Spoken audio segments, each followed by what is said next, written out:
Okay, welcome, ladies and gentlemen, to another episode of the Perspectives Podcast. We are your hosts. My name is Littyyy Bro Flacko. He is Holden Stephan Roy. Say hi, Holden. Hi, Holden. It's my guy. You know what I mean? And we are back with another episode. We have a very, very special guest. We have a battle rap legend. Relax, Siri. Nobody's talking to you. Siri's like, Goddamn, nah, he ain't no Siri. legend. Watch your mouth. she gotta relax. We've got a Florida battle rap legend,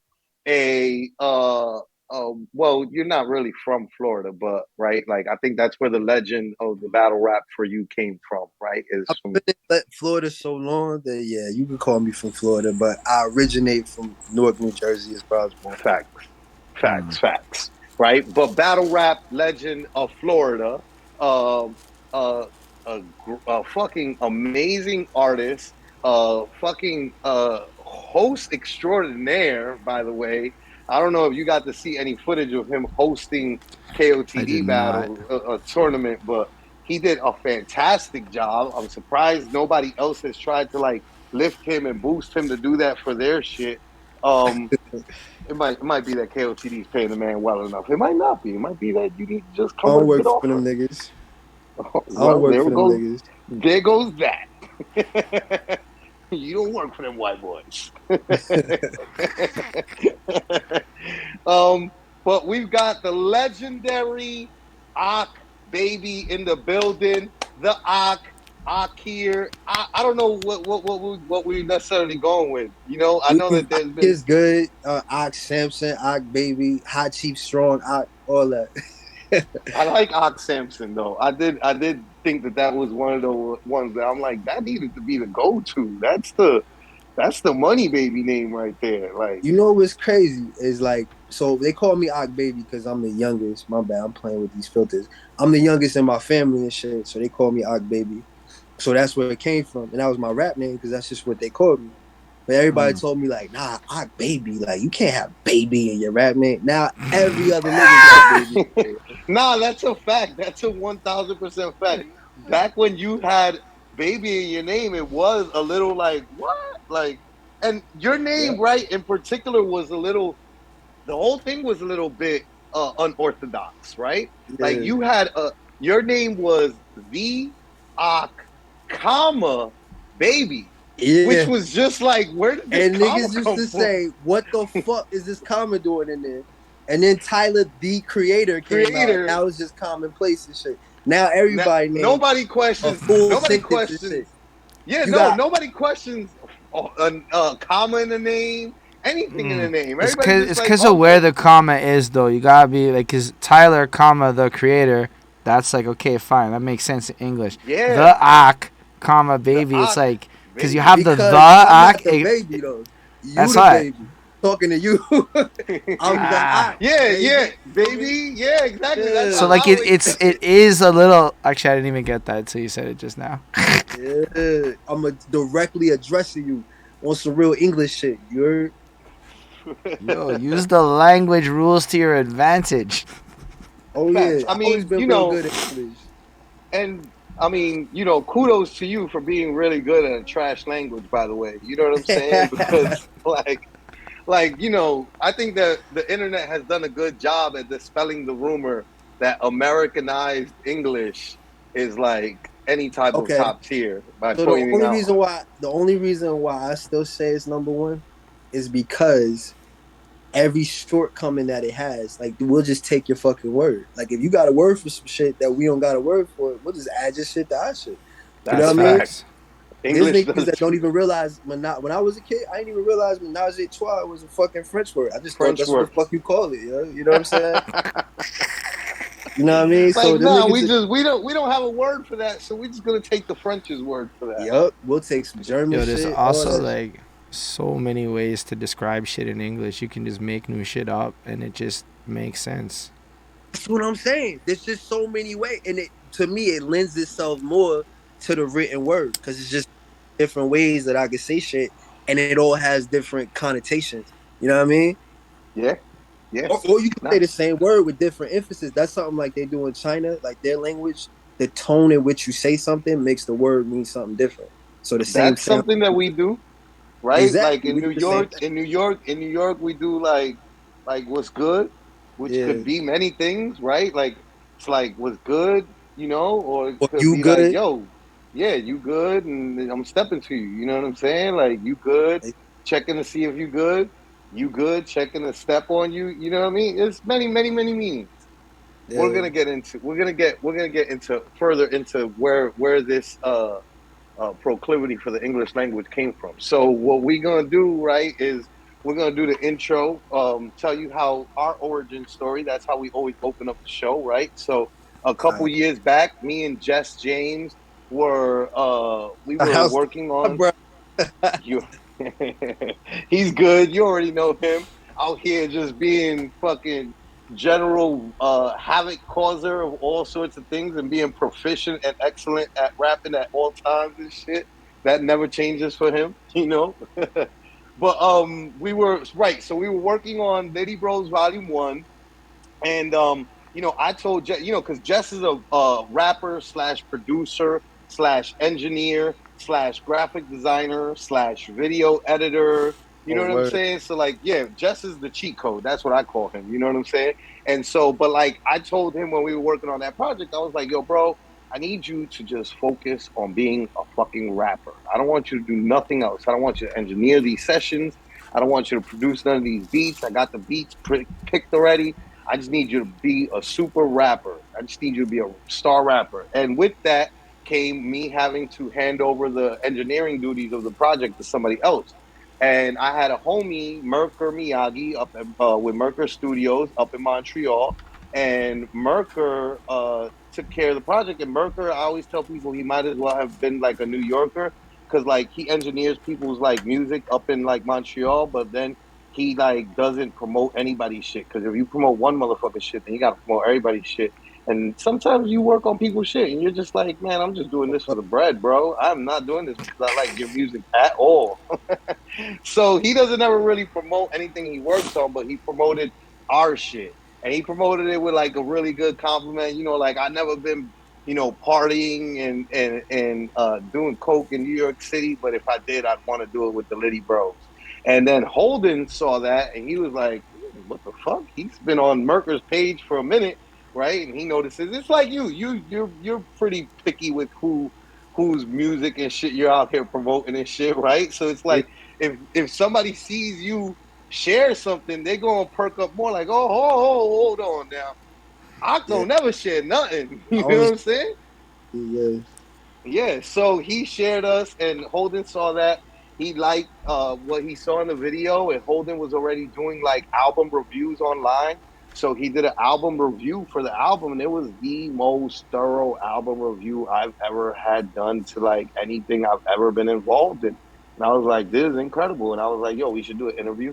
We did an interview, and I felt like I fucking went to therapy. I was like, yo, why is it that I've never told, because every time all these years, I don't know about you, bro, but for me, all these years in this shit, doing interviews have always been like the interviews are either like, so when did you fall in love with hip hop? Which is just like, yo, die, yo. Stop watching Love and Hip Hop and thinking, or stop watching Brown Sugar and thinking Brown that sugar. that's what you need to do I with think that with your interviews. Yeah, nah, it wasn't Love and Hip Hop. I'm mad at Love and Hip Hop. Love and Hip Hop was the other thing that I was gonna say, which is like if it's not that, then they're asking me like, oh, would you be on the cast of Love and Hip Hop? Which is like, them motherfuckers don't even want me. Why are you asking me this stupid question? God damn it. And I hate interviews for the most part because of those reasons, right? Because they always ask these generic, stupid questions. So to like do an interview and actually be able to talk about my life before I even picked up a mic was like I felt like therapeutic. So I immediately did the hood New York nigga thing, right? And was like, oh, yo, we should do a show together. And I should bring like my homies to the table and we'll sit down with the homies. And here we are. We're like about a month or 2 months away from like our second year anniversary. We are now at episode number, this would be, I think, 71, No, 70. But you, 70. yeah, this Yeah, is 70 70. in order This of would when be it gets released. Yes, And we'll this will go be with that. episode 70. This is episode 70, and here we fucking are, yo. You know what I'm saying? So Holden likes to like ask his set of questions, but I like to cut him off like the typical New Yorker that I am and ask you something else first, right? Why don't you tell the people who you are, what you're known as, and where you're from, and where your parents are from? All right, word. I'm Aak, baby. Aak here if you prefer. Um, I am what I would like to call an entertainer. So I can do a whole lot of shit. So I do hosting, rapping, music. You know what I mean? I do ghostwriting. I just there's a dude in the UFC. I just wrote a song for him for his walkout song and shit. That he rapped himself and shit. Uh, I I do fucking like voice acting. I've done YouTube voiceover clips. What? Um, yeah, I've done stand up comedy. There's a gentleman called Preacher Lawson that's like popping right now. Me and him was pretty cool out here, and he got me started into to stand up. Got me to write 5 minutes and all that kind of shit and get on stage. Yeah, I just call myself an entertainer. I just like to be entertaining. I like to have a good time, and I like for the people that I'm around having a good time, no matter what the setting is. So if I was in a classroom, if I'm on a goddamn podcast, if we got to go to a wedding I don't want to be at, everybody's always usually paying attention to me anyway because I'm the one cracking all the jokes and shit. So yeah, and I did battle rap because that's just what you did back in the day. Like you had to Mm-hmm. rap. Niggas was like, you know what I mean? If you told somebody you rap, it's like spit something. And you spit something, Mm-hmm. if you have something to say, bet you won't battle me. You know what I'm saying? And then you had to battle. So Mm-hmm. how that go. So I did battle rap too and all that. And yeah, I like to tell people I'm an entertainer. And then it comes in every different form that entertainment can come in. And that's how I do things. And when I used to battle, that's all I was really working. I didn't care how many metaphors I had per round. I didn't care how many punchlines. I wasn't one of them type of rappers. Same thing on my songs. Like I can do punch. I like to entertain them. So if you having a good time while you listening to me, no matter what I'm doing, that's good enough for me. Even if I fail, like that's another thing. I'll do some shit I ain't never did before and be terrible at it, but I'm gonna go out spectacularly. I'd rather go down in flames and people watch the fucking airplane crash and be entertained by that than just to be regular. To me, that's the real failure. That's the You, real failure. Facts. Bro, that was a yeah, crazy introduction. yeah. I mean, personally speaking, I think that that's what I appreciated about you from back then is that I kind of saw a little bit of I saw something that I think I wanted to see in myself in you, which was like I wasn't busy counting like how long the syllable count was and the Fuck no. multi That's syllables and the deep ass white niggas that don't really know how to rap. When people yeah. yo, like yo, how do you put together your like I don't put together shit. I think about what I want to say to a nigga like yo, Yes. I want to clown somebody like yo, you got on your glasses and they flipped up. Who got glasses flipped up that I know? The way. You know what I'm Wait, saying? wait. Mm-hmm. So I'm gonna say some shit like that. You feel me? So that's it. I just think about what I want to say, a message that I'm trying to get across. I don't give a fuck about the syllable count. That shit is No. for niggas who listen to Eminem still. Them type of niggas are worried about us. That's a big fact. That's a big fact. That's a big fact. Absolute You fact. the point of the art or the rap and the shit is to communicate a point. So however, whatever way you go about it, don't matter. So you got niggas that got like what's my man's name? Sugar Free. Is that his name? Yep. The way he rap about it's something you could feel because you know what I mean. That's he's communicating a point to you. That's all I used to care about. So if I was gonna roast a nigga, it's the same way if I'm cracking jokes or if I'm writing a rhyme. Like I'm trying to get a point across about you to either embarrass you or inform you. Either way, you know what I mean, or tell you I'm Mm-hmm. a fuck you up, whichever way it is. And then your skill comes through how well you communicate it and how dope that is. But counting the syllables, that's funny you bring that up because D-rect always told me I had a cheat code for when I was writing bars because I ain't do 4 bar schemes. I was like, why do I waste the time setting up my punchline for 4 bars. If I just say exactly what I gotta say. So I'll be Right. like, I say some shit like, I was battling this dude named Graphic, right? And he was from England. And I was like, yo, what you trying to be a gentleman? It's like you a bitch by choice. This nigga raps in his inside voice. You know where I got that from? I wouldn't try to set up a 4 bar scheme. I just say what the fuck I gotta say. So you know I Right. got that from? Biggie.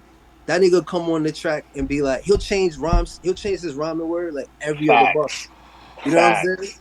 He And would I he would peep do that. he would yeah, he would the rhyme scheme itself did not last for many bars sometimes.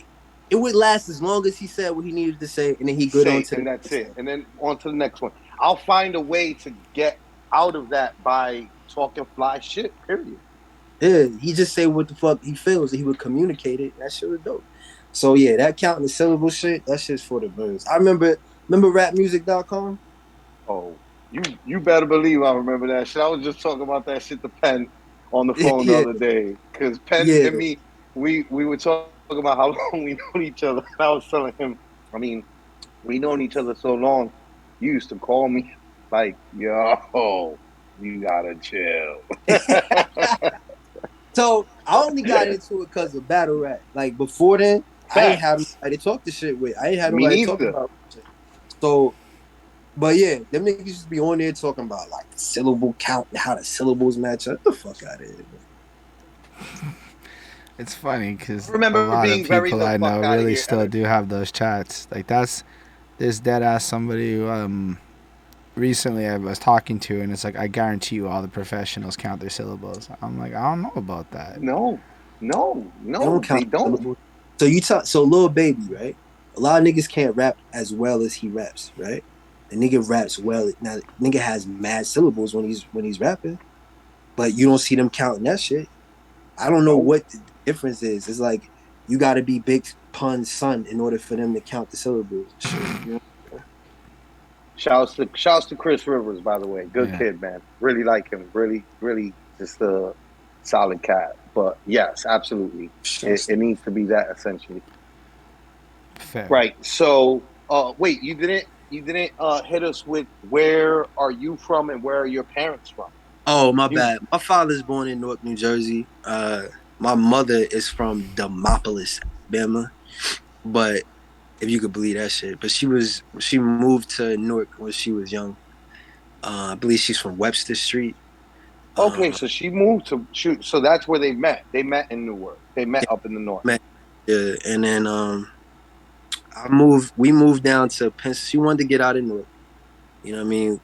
My father was a boxing. Okay, I gotta go back to tell you why. All right, so my father joined the FOI, which is the Fruit of Islam, the Nation of Islam, Mm-hmm. militarist wing. They didn't believe the white man could do anything for them. They would make their food, they had their own restaurants, and they had to police themselves. So they used the FOI for that. You might know them as the security for a lot of hip hop acts and all that kind of shit. All right, but he was in the FOI and he got assigned to Muhammad Ali's security detail, believe it or not. Wow. Um, and so he actually went to Africa with Muhammad Ali. And Wow. interested in boxing promotion because he saw what it could do. He came back, he became a boxing promoter. He actually discovered Manny Pacquiao. He was his boxer until maybe his promoter till about 2006, 2007. He did the Razor Ruddock Mike Tyson fight. Um, if you remember Razor Ruddock, I uh, do. he was Roy Jones' boxing promoter as well. Um, he did. There's a Roy lot of Jones.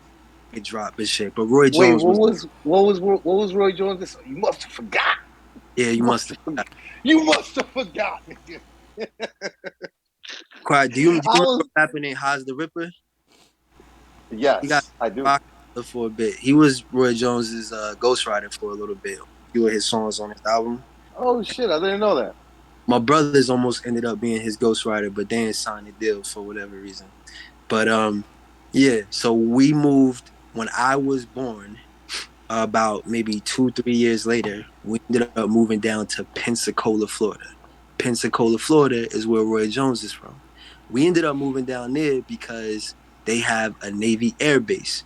My mother's best friend growing up moved down there with her man who was in the Navy. So she picked that. My father was like, "What the fuck? You want to go where?" But she just wanted out of Newark because if you know anything about Newark, it was pretty tough out there at that time. So Right. we moved over to Pensacola, and that's basically where I grew up. But my whole other family, my father never really left New Jersey. So they used to say you backwards, you vacation in New Jersey and you live in paradise. So that's usually how it would go. We would go home and see our family up there.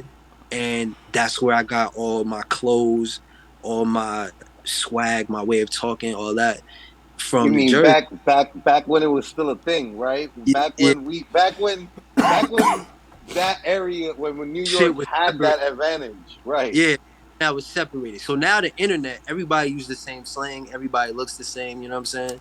But back then, you could go to different areas of America and it'd be a whole nother world. So Pensacola, I was a fucking alien, right? You got this nigga whose name is Akir Muhammad, who don't eat no pork, who wear Timberland boots everywhere he goes and shit, who don't talk country or whatever like that. I was a fucking alien. They didn't know what to make of me. You know what I'm saying? Niggas used to ask me like, "Yo, your name Muhammad doesn't mean you worship the devil." I'm like, "No, you dumb country motherfucker." What? Yeah, that's how I used to be. Nah, no, she was ignorant. Yeah, she was ignorant.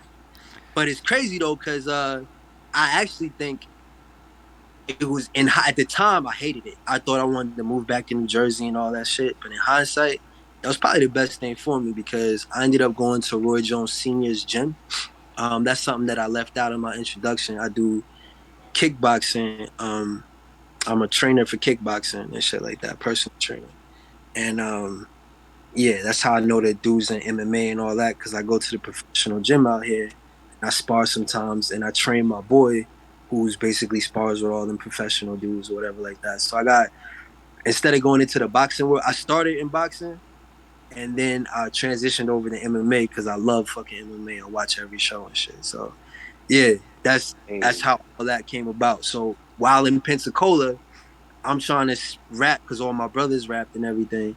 And there was nobody to battle. There was nobody. It was like two other people. I had to battle the same person like and shit growing up.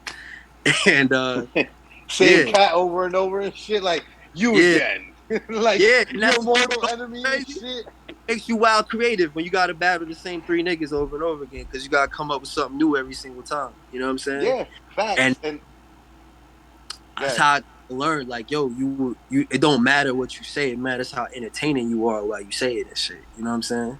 So I used to in Pensacola, nobody really battled like that. And back then there was the internet wasn't heavy. So you didn't see battles either. So they didn't even know what a fucking battle really was. I used to have to trick them into it. So they would rap and they say, all right, you go. And I would rap trash on purpose.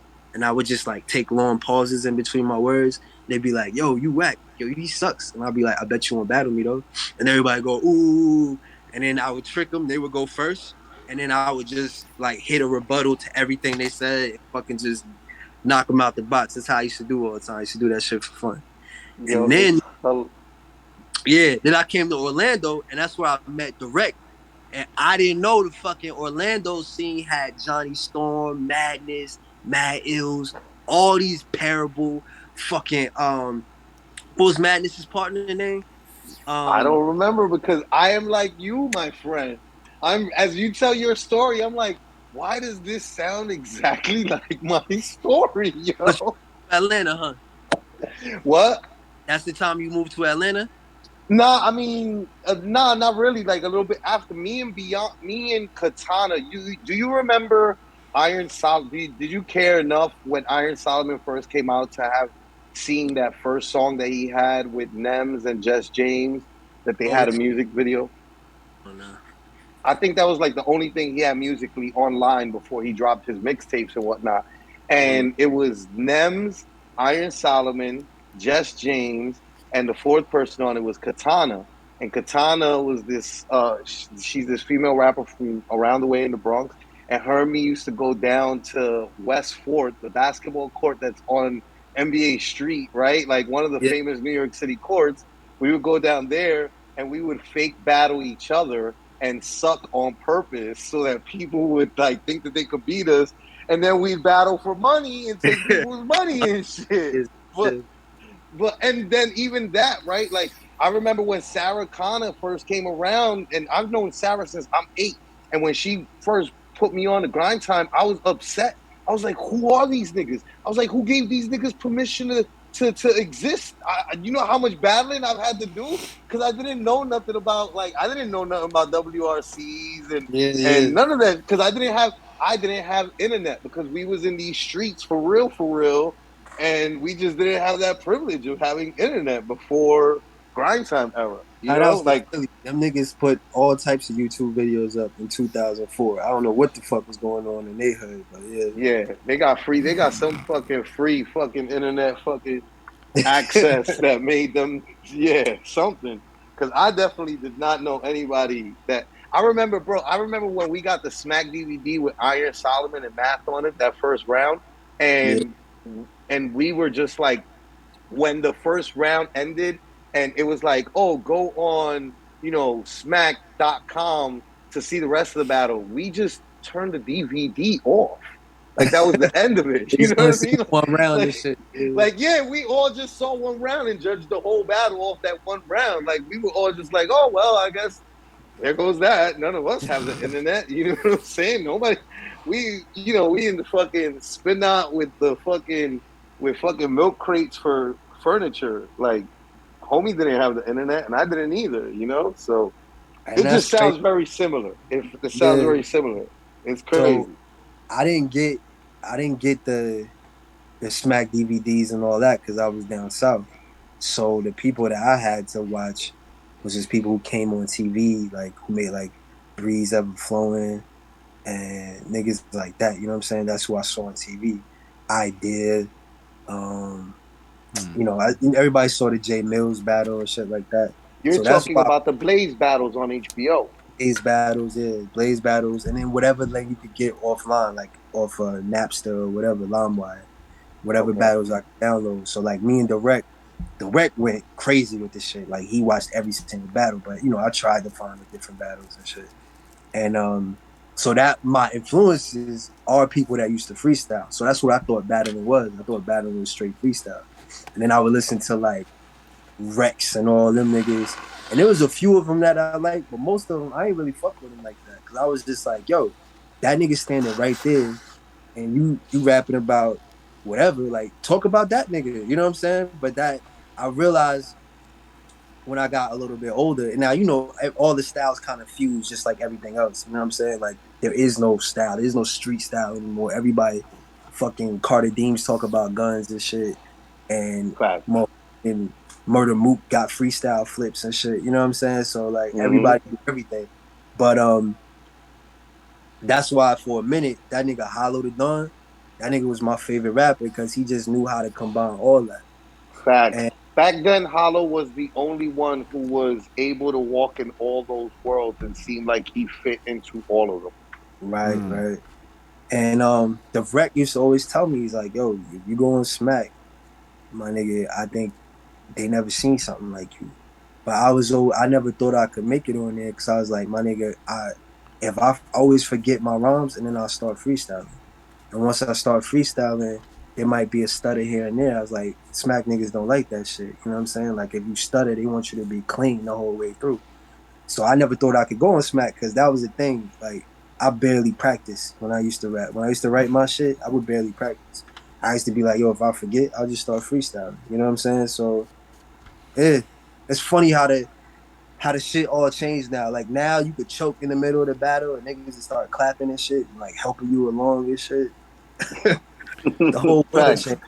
I'm Yeah. like, yo, I'm like, that don't even, I'm like, what, two stumbles? You could easily get away with that nowadays. Or two Yeah. silent moments? You So could yeah, easily get away with that nowadays. we talking like 2000. So all right, so Well, yeah, we're talking about what year we talking? Wait, no, you know what? Hold on. I was just letting it go because it was hot, but we Yeah, we're absolutely letting it go because we did it's not hot. But you know interject. what? yo, you gotta tell me to shut the fuck up sometimes because I Nah, it open was my too No, mouth it's all hot. That good. was every too All time. good. good. That was too That good. was this is what the show is, right? And so now, but we're gonna get started, and we're gonna start all the way from the beginning, Yeah. which is Holden's question. Yeah, so we have our typical opening question, which comes when it comes in now because this shows it's all about perspectives, right? It doesn't really matter the order they come in. I digress. So this is a little bit of a story. When it lands, you can kind of take it wherever, and you've already touched on some of it, so it's cool. But it all starts with my girlfriend. One time she's washing the dishes, and she's got her phone out, and she's playing that Black Eyed Peas song, the "I Got a Feeling." Ooh, Yeah. and she's vibing and she's dancing, she's Oh doing her man, thing. fam, you definitely sick. Yeah, You heard no, that? it's Ooh, not. he tried to Yeah, it hit was the. pretty. He tried to hit the. I Ooh, and he couldn't hit do it. the. It's how it be. So she vibing, she dancing, she doing her thing, and I look at her and I have this thought. I'm like, when in the fuck did this song become chores music? Cause this shit, if you run it back to 2010, is middle of the night, jump around, everybody's celebrating because it's the greatest song. Even if you're 10, it's the greatest song and everybody's celebrating. The whole world loved it. All this time passes, the song doesn't change at all because it's a song, but we as people change so much, and the context in our relationship with it evolved from party music to shit. I really wish I was partying, but instead I'm doing these chores music. So you put the song on to go back to that place in your mind.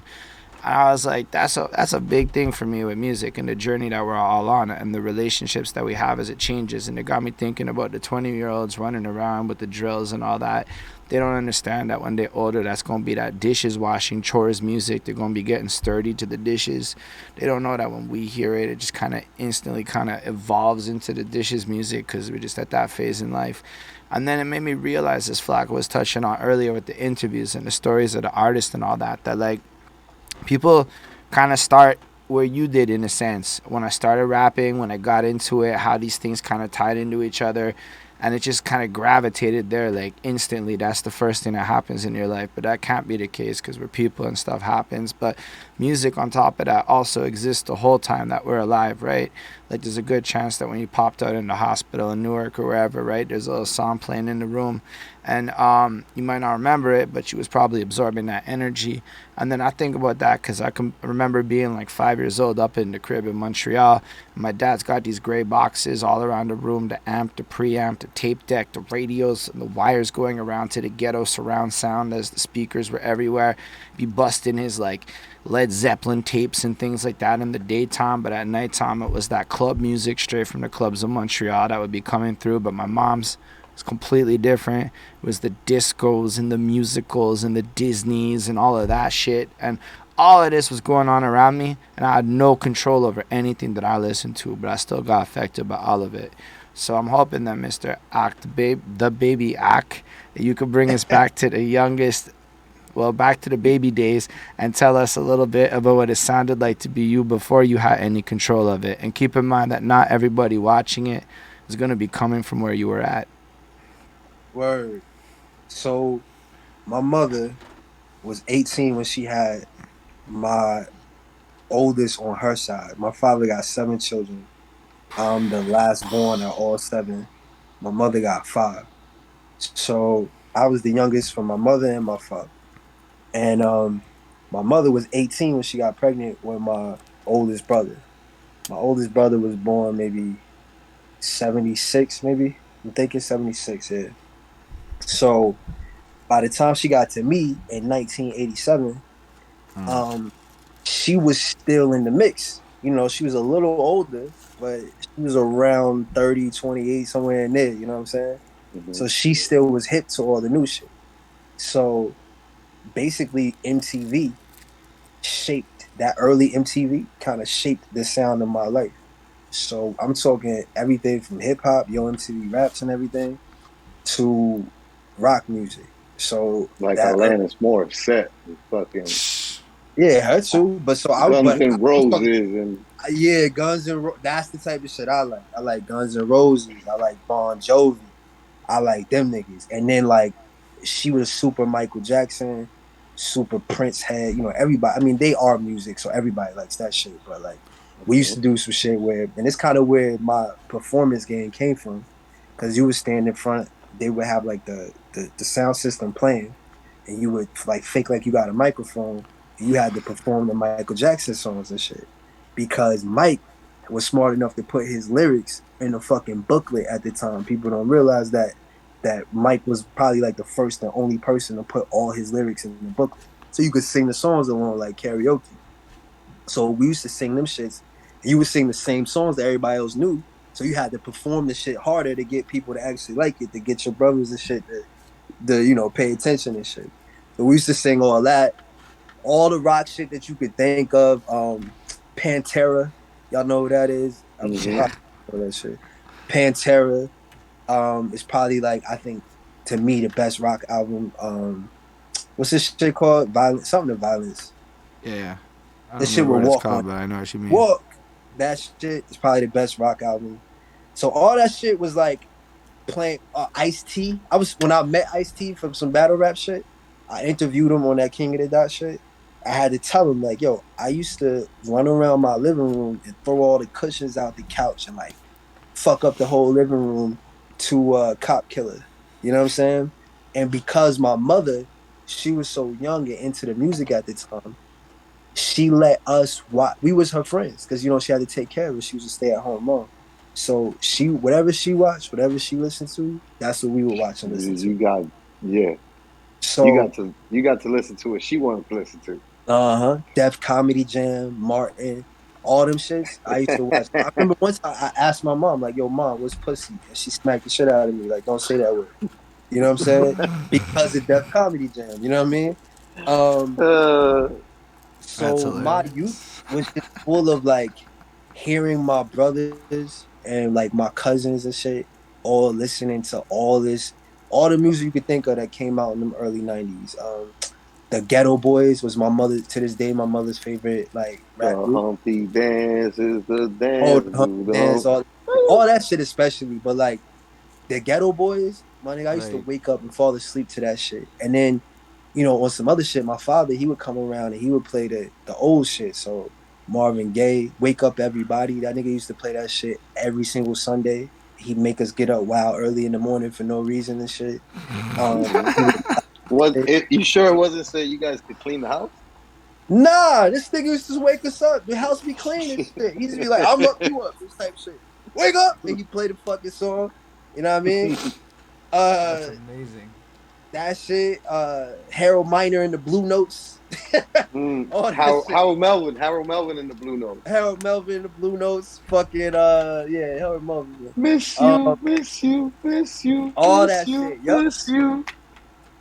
Yeah, I like so Yo, basically my that might be select my favorite love song of all time. And there is the like I do a little bit lightweight feel like yo, there's no feeling in there. I don't hear nobody singing songs the way that they used to sing songs. You know what I mean? Like fuck no. they really you could feel it in the song like yo, the pain of the love like yo, my Listen, god. when you go to a talent show, who's always gonna win?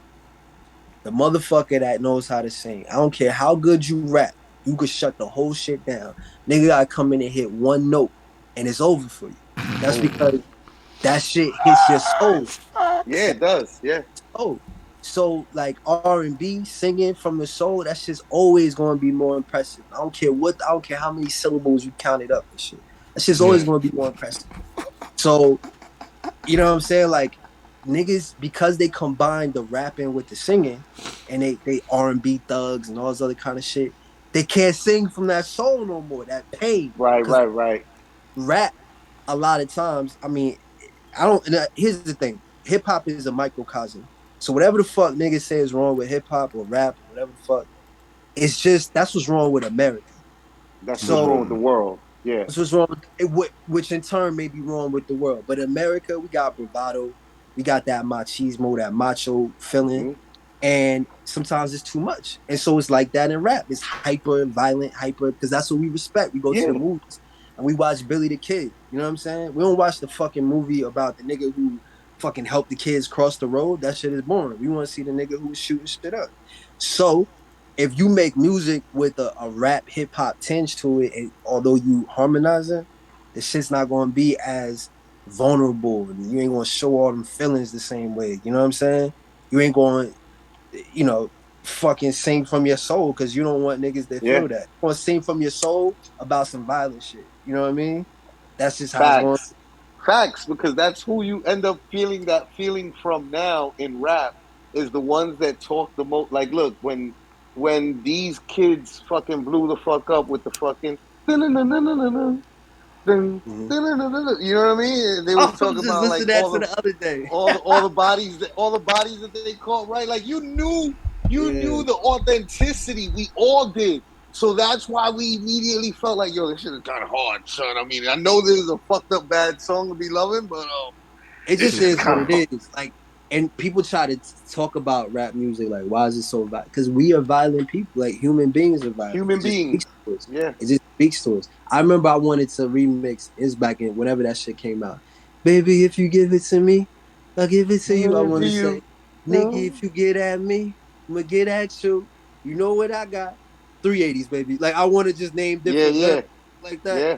That's just how niggas, we just take whatever remix and turn it into some violent shit. And then all of a sudden it's a new classic and shit. And you know what the truth is? At the end of the day, the truth is that if it wasn't a feeling that everybody had across the world, then you wouldn't have the Ukrainians bumping Fat Joe right now in the middle of the war with Russia. Like the world appreciated what we gave them because of the authenticity of what you could tell we were talking about, you know? And people And always just want authenticity. variety. So variety is what makes the world go round. So if you look at what I was saying, what I listened to when I was a kid, it was all these different genres. As much as I wanted to hear, I don't want to go to sleep. I turn around and listen to my mom's playing tricks on me.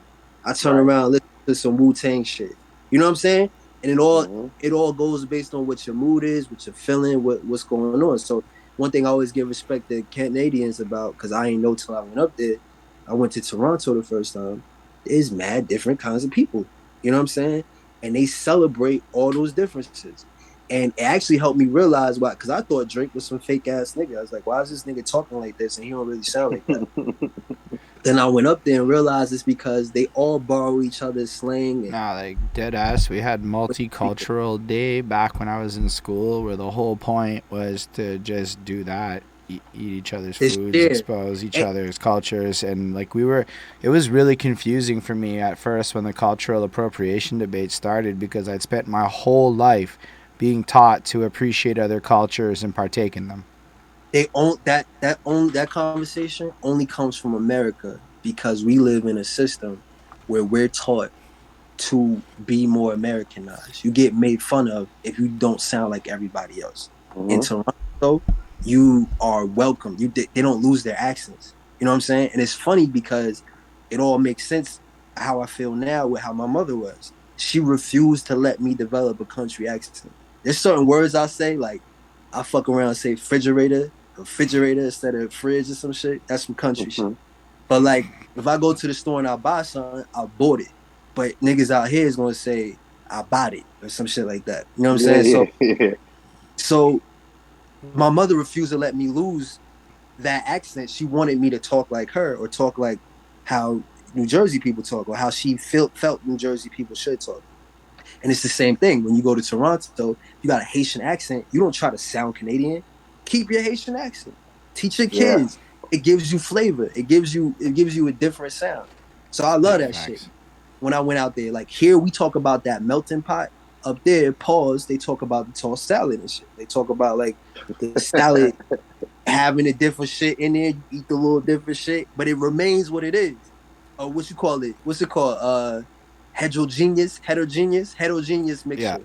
Down here, they want you to be homogenous. You know what I'm saying? They want it all to be facts. this. That's Fuck some that. good Fuck language that. use. So down here, we get protective of our shit because what they'll do is go get an Elvis or whoever the fuck, and they start stealing the shit. Like, what's going on here? You know what I'm saying? Like, so down here, we gotta be protective. It's a whole people don't understand. It's a whole different world. So now they taking it and flipping the shit because people got to go to the extreme of everything. So now they starting to say, oh, Caribbean niggas didn't start hip hop. You had to be originally from America. You got to be American born black man. But what that is a defense mechanism Yeah. because they stripped us of all our fucking, Facts. culture and shit, and we had to make our own. So we get protective of it. But now niggas Yep. going too far. Cause niggas get on Twitter that never should open their fucking mouths and be having an opinion. Everybody can fucking hear your opinion when you don't really know what the fuck you talking about.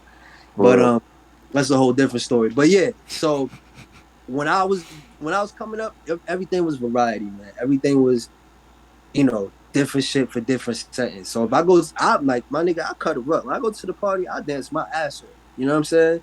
So all I them still go dance, to dance parties now.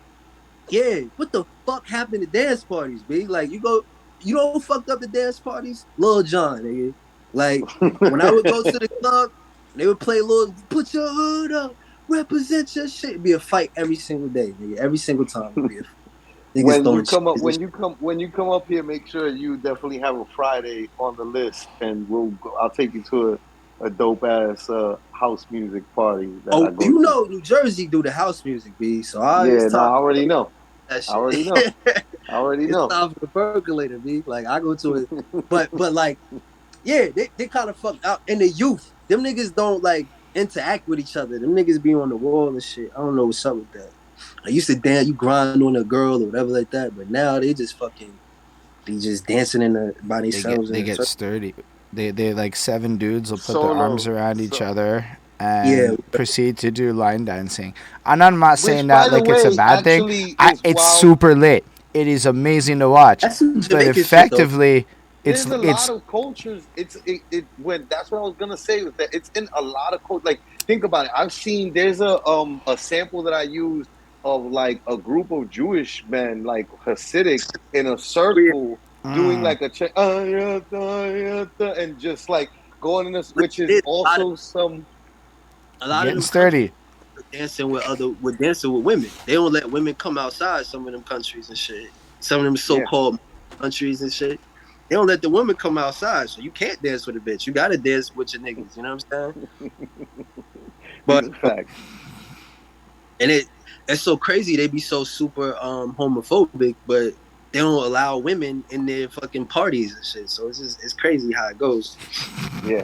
Yeah, When you break down the mathematics of it all, it's kind of like a lot of this shit, right? Like that's what I also don't understand certain people that be wild homophobic and online about. I'm like, yo, you spend a lot of time thinking about gay men, fam. Like you should probably not do that if you don't like them so much. it's funny because Alana always remembered because when I was growing up, it was the shit to be like hard on women. You know what I'm saying? To this day, part of me, I just saw that Drink Champs where where what's my man's name? Irv Gotti got in trouble for saying bitches Word. all, and that's just how niggas grew up. Yeah. Every women and the niggas are niggas, so whatever.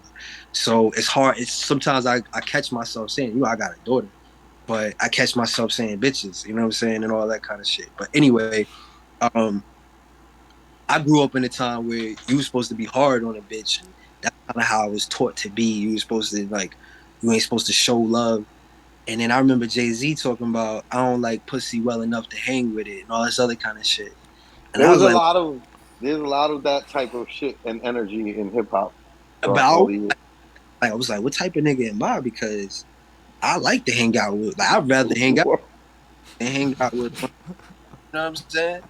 And as I got older, I realized like, oh, these niggas is fronting. These same niggas that be talking about pimping and all this shit be having wives and be all laid up, cuddly and shit. You know what I'm saying? I was like, oh, Too Short, you married with kids? Too Short? I thought you was up Two the pimp. Chains, Two Chains got a wife that he loves and cherishes and children that he.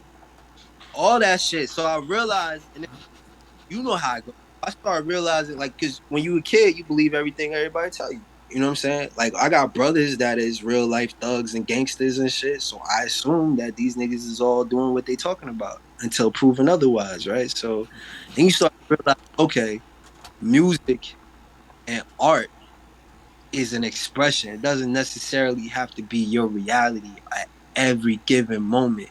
And I think that's a lesson that never gets. Niggas ain't let the curtain up. Niggas ain't let the magician ain't show niggas it was an act. So you got these Right. kids in Chicago killing niggas. You know what I'm saying? Straight fucking shooting up the fucking funerals and shit. on some wild shit because they don't know some of that shit is just rap. Like, yeah, it was based on some real reality shit that has happened, but some of this shit is just bars. And that artistic part of it kind of got removed. They removed arts from the school. They did all kinds of shit. And I say all that to say some of these niggas on their songs be sounding kind of gay to me. Like, you be like, I can't love no bitch. You know what I mean? Just some shit they be saying just bothers me. You know what I'm saying? That's why I fuck with the fact that you gave me that beat, Flacko. I almost called you Dutch, but I'm gonna respect your name change. It's cool. He You gets know, Now, called Dutch all the time by lots of people. but at least you gotta respect that name change. So, I appreciate that. you know, growing up Muslim, you better not call my. Hmm. I still call him brother Paul 5X. That's why I told you my boy. His name is Paul. Hmm. Hmm. Father's name is brother Paul 5X because he was the fifth Paul in the masjid and shit. So yeah, that's why I call him that. But yeah, I be going off on tangents, be forgetting what the fuck I was saying and shit. That's perfect. Nah, it's all good. It's all good because now we can jump right back into right. So let me Yeah. ask you what, like, if there's a childhood song that like is the one that you remember, like that's the one. For me, one of the ones is like been around the world, nah, yeah, yeah. I can't find my baby. I don't know, right? So you got two for me. You got one when I'm mad early, when I'm a kid, and then you got ones from that time period, and then you got ones from like when I'm in high school. So those are like The what kid. Give me the kid. When your mom controlled the radio and your dad and your mom was setting the moods. So I'll give you three from each era, right? Because I told you I like the different songs and shit. So Hmm. fucking Chucky by Bushwick Bill. All right, that Okay. shit takes me right back to when I was a kid when I hear that shit. Murderer, I'm the lyrical gangster. Mm. I oh That shit. Yeah. Yeah. I know that one. Yes. one right there, and then fucking Sweet Child of Mine. When I hear that shit, it takes me back every single time. It's like Wait, Sweet Child of Mine is Guns N' uh Roses. Roses. They use okay. that song now. It's like used in almost every movie. You like that trash ass Lord movie? It's in there too. I showing love to that movie, but yeah, it's in there. I think they used it in. Nah, I think it was a different song, but yeah, Terminator might have used some air. Anytime I hear Guns N' Roses, that shit takes me back because I used Yeah, to they fuck. definitely used it because Thor's or Heimdall's son named Yeah. himself Oh Axel yeah, yeah, yeah. after Axel We fucked Rose. with So heavy. I Yeah. fuck with Changed that his movie. fucking name that his father gave him for this white nigga Axel. Fuck, I ain't like that shit. I ain't like that shit, Flacco. Your dead father gave you You're this right. name? You're Come right. on, You're B. right. I ain't I mad. ain't like I mean, that shit. you gotta give the youth time to go through their phases. He'll come back around to it. You That's know, when they depict him as older, you know, he's gonna be his real name. He won't be Axel anymore. going by Marty and shit. Hey, y'all asked me where my fascination with words came from, in English and all that shit, is because all our names got meanings. So my father Hmm. named us, and he named us for a specific purpose. So I care. Anytime I run into a real Arabic nigga from Middle East, they start laughing as soon as they hear my name, as soon as they see it spelled, because they'll be like, "You know what your name means, right?" I'll be like, "Yeah, it's my fucking name. I know what it means, B." And they'll be like, "Yeah, your name means the last." Your parents named you the last because in Arabic that's a word to them. Like Akir is the fucking, you know what I mean? Hmm. But it's because I'm the youngest, so my father knew we wasn't having no more kids, and then Ak is just the abbreviation of Akir, but Aki is how you say brother. I'm the youngest brother. Hmm. That's why they would call me Ak baby. You see what I'm saying? That's how it all worked, and that used to fascinate me because I would ask other kids in school. I thought they knew. I'd be like, "Yo, your name is Joe. What the fuck does that mean?" They'd be like, "I don't know." But how you don't know how your own fucking name is? So that's where my fascination. Like I started learning about what these words mean, and then we speak in Arabic to say different words to say our prayers and all that. That's what, and then we would have a book that would translate it. So at first we would learn this shit in English to learn what each of it means, and then we started reciting it in Arabic and all that shit. So that's where my fascination with the English language came from.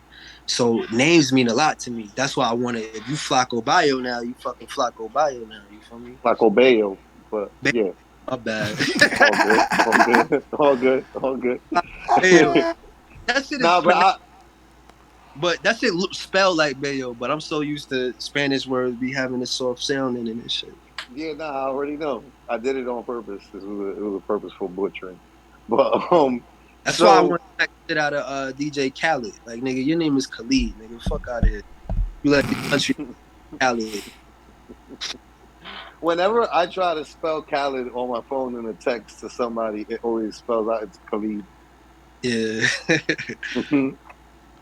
So when back in those days, what were the like the what was it comic books, cartoons, all, video games? all that. So my cousin, he was one. My cousin, his name is Bashir. Shout out to him. He might listen to this. Um, Again, you call that nigga Bert, he'll tell you his name is not Bert. You know what I mean? You could call him Lynn, but he'd rather you call him Bashir. He was just dope, fly, fresh ass, drug dealing ass nigga, right? Before he got, and he was into everything. Like he was just music. He could rap. He could dress. He got all the women. He could fight. He knew jujitsu. Whack back then when nobody knew what jujitsu was and shit. He just was one of them type of niggas. Mm-hmm. And um, he was he was into like video games. He was into comic books, and he put my brothers onto video games and comic books. He was into cartoons like Transformers. He put them onto that. I used to collect it. Him and his brother used to build like fucking. His brother's a fucking genius. They both smart as hell. His brother's a genius. Um, but just street stories happen, and niggas don't get to express their genius in typical ways, and they gotta express Mm-hmm. other ways.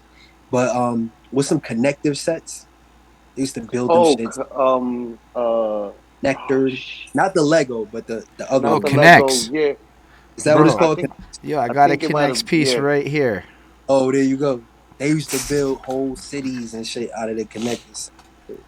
So he got us. I think he put my brothers on a path of that. And, I wanted to hang out with my brothers, but they always thought I was too young. So Mm-hmm. actually, what matured me quicker is because I wanted to hang out with them. So I used to I remember I used to pretend I didn't like Power Rangers just so they didn't know. You know what I'm saying? Just so I could be hanging with niggas.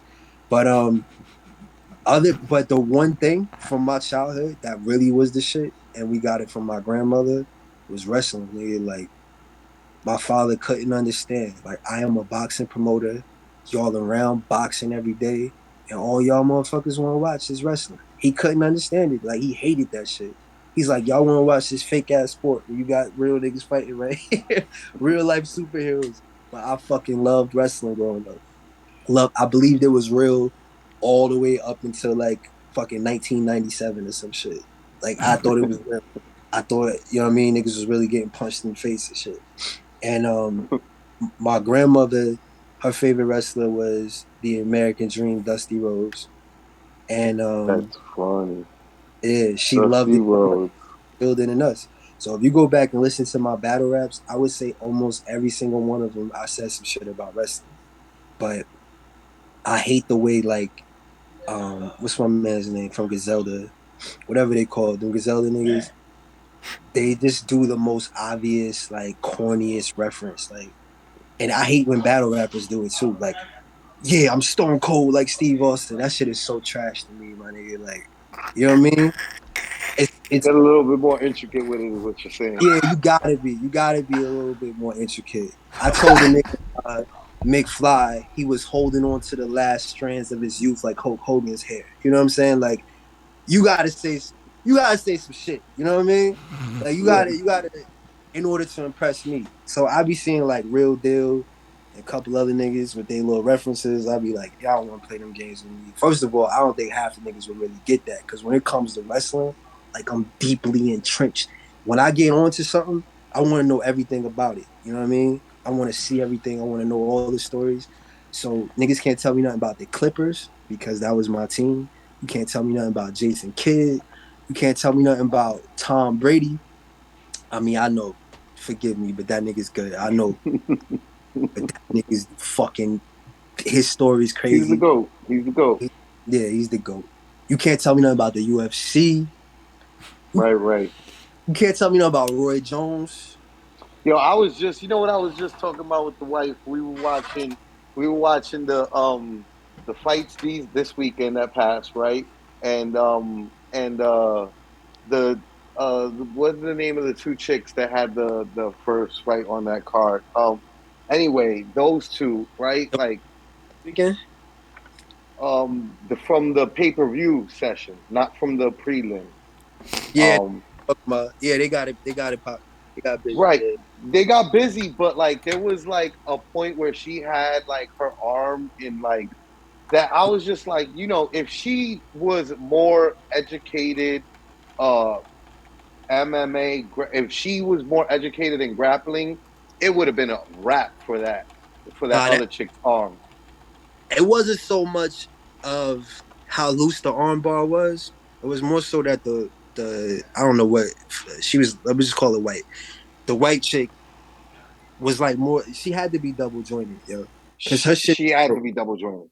It had to be her shit should have broke. Like they zoomed in. That shit should have broke. She bent that Now, shit out. definitely, it looked like she should have been more hurt from, but not just that, right? Like I was telling her, I was just like, when I look at it, I feel like there's more. There are things that are better, but then there's like I missed that. There was a fight back in the early Ultimate, like probably season one with what's his name, white dude that used to come out looking like animal with his hair in the front of his shit, and he was in it was like a Yeah, white dude. You sure? white dude with And Chemo had that same haircut. He came out with a big ass cross one time and like pulled it to the ring.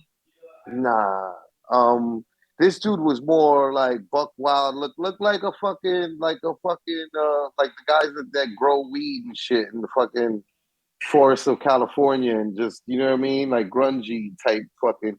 But the point is, Hair and everything. yeah, um, yeah, like that I know strandy. you're talking about he became a wrestler too. What's that nigga's name? He used to knock niggas the fuck out. I mean, he wasn't crazy with the knockouts. He had maybe one or two, but he was Oh, mostly like grappling. I And got there was like there's a match that I remember where it was just like literally every armbar and twist and thing was like being Rock. who? Ken Shamrock. Yeah, I think no, not Ken Shamrock, not Ken Dance. Shamrock, but it was that era. It was that era, and but the point that I'm just trying to get to is that back then there was just I feel like a little bit more like proficiency in the grappling, and then like the reversing of submissions that they had, and Flacko, you got the I got the old man syndrome. yeah man, you got that you got that the My yesteryear. era of UFC, my era of UFC was so great. Anderson Silva was fucking out here destroying niggas. I still love Yeah. Anderson Silva so much. Like I revere him. I put him up there with Mike, bro. Like I love him that much. You know what I'm saying? Like he retained that title so long, and When he that put up so many numbers. when the lights used to go low and he used to play them first songs from DMX song and shit, nigga, I used to get chills, nigga, watching that shit, nigga. Like when he used that shit to drop out, it's dark and hell is hot. Ain't no sunshine when it's on. I'm getting chills right now thinking about it. Yeah. That would be crazy. Him, the only two people that ever gave me similar feelings is Ronda Rousey and Conor McGregor.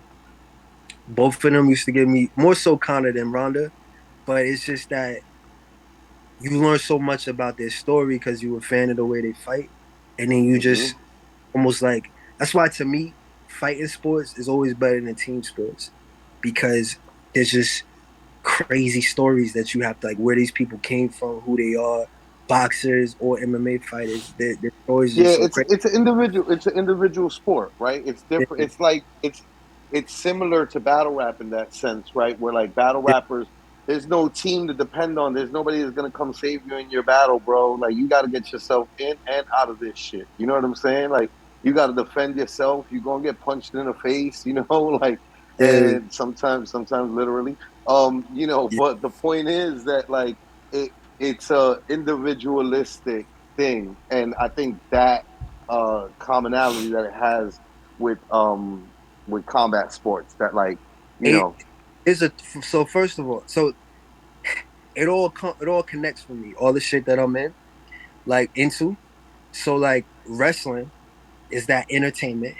You can't just Mm-hmm, gotta have the entertainment. So that's where I got my personality from. And you gotta know how to rap, whatever, whatever. But UFC, um, and MMA and fighting sports in general owe a great deal to wrestling because the first like heel, quote unquote heel, was or bad guy was a person named Gorgeous George. He was this big fat nigga from the UK. And he used to prance around the ring and he was the quote unquote sissy. But people hated him so much that they would pay to see him lose. So he come in the ring with this big ass robe and a mirror, and he would just look in the mirror and say, "I'm so pretty, I'm more beautiful." All these ugly people in the crowd, and they would boo, throw cups and shit like that. And then he would win, and they would lose their fucking minds. And if you beat him as the baby face, they would cheer, carry you around the fucking arena. So guess who saw that? Muhammad Ali, back when he was Cassius Clay. So when you hear Muhammad Ali, I'm so pretty, all that comes from Gorgeous George. He went in the back and he said, well, this is what Muhammad Ali's story. I don't know if it's true or not, but this is what he said. He talked to him in the back and asked him like, yo, how do you do that? How do you get these people so riled up? And he's like, whether they hate you or they love you, they feel something. And if they feel something, they're gonna pay. That's what Muhammad Ali said. Gorgeous George told him. So that's why he did all that shit. So when he got that first fight versus Sonny Liston, he wasn't ever supposed to get that fight. He self promoted and got himself there. You know what I'm saying? So mm-hmm. all that personality, all that talking shit, all that being entertaining at all times, no matter what happens, that all comes from that. So, you know what I mean? And then you got rap and rap and rock and wrestling and music and all that shit's always been lined up. Like the same way I told you that DMX song would play, and I feel chills to get me prepared for Anderson Silva to walk out, or when Mike Tyson had Method Man walk him out to the ring. All that kind of shit Mm-hmm. is all wrapped in together. It's all a through line. You know what I'm saying? Yeah. Yeah, I mean, you got the niggas from Gazelda right now in AEW. It's all like a through line. Even in I seen the first UFC back when I was 5 or 6 because I was going to Blockbuster to rent old wrestling tapes. I wanted to watch like I never liked Hulk Hogan and all them niggas. I always liked the bad guys. You know what I'm saying? That's how my older brothers always liked the bad guys. So I liked Ric Flair growing up. You know what I'm saying? And I used to fucking hate Hulk Hogan. So I would go to the Blockbusters because I wanted to watch some old WCW tapes, and I end up fucking running out of tapes to watch. So let me grab the UFC shit. I thought it was boring. I thought this shit was boring, but I would get it anyway just because whatever, right? You Remember, I talk used about to like the early one nigga. early UFCs when it was different weight classes going against each other and shit like that, right? Yeah, the earliest one where it was just mad different niggas. Mm-hmm. Nigga, it was Yeah. too like It yeah, was like Butterbean. It was like Butterbean fighting a nigga like me. It's like, what? That's yeah, insane. Like yeah. that guy weighs like 400 more pounds than that other guy. What are they doing And no in the rules. ring together? So that's what I'm saying. It got refined over the years. Now, like nigga, Anderson Silva, that's my nigga. Like that's my nigga. But he Yeah. can't fuck with the niggas now, cause like Nah, absolutely not. you know what I mean. But it don't Yeah, matter, nah, the cause sport graduated. that was his era. But here's the thing though, that nigga can still box though. That's what's crazy. He fucked up. What's his my man's name? Not was it Camacho? Not Camacho. Something Camacho, something. Junior. Yeah, it's definitely not the old Camacho, but somebody Heck from the family. yeah, if it's him, he fucked him up. I watched that Yeah, he fight. definitely beat him. He definitely beat him. And He beat a couple people already, like in the ring, boxing yeah, wise. and he about Yeah, to fight now, Jake Paul. That's crazy. yeah. I think that might be the best. but like I also don't want to like discount that. Like I can't stand them. I don't like them. But at this point, I do recognize, right? Like yo, your man fucking knocked out Tyrone Woodley and shit. Like, bro, I mean, I'm not saying like Tyrone Woodley got like the nicest hands, but that was an active UFC fighter who has knocked out other people himself, cold, Yeah, flat in the canvas.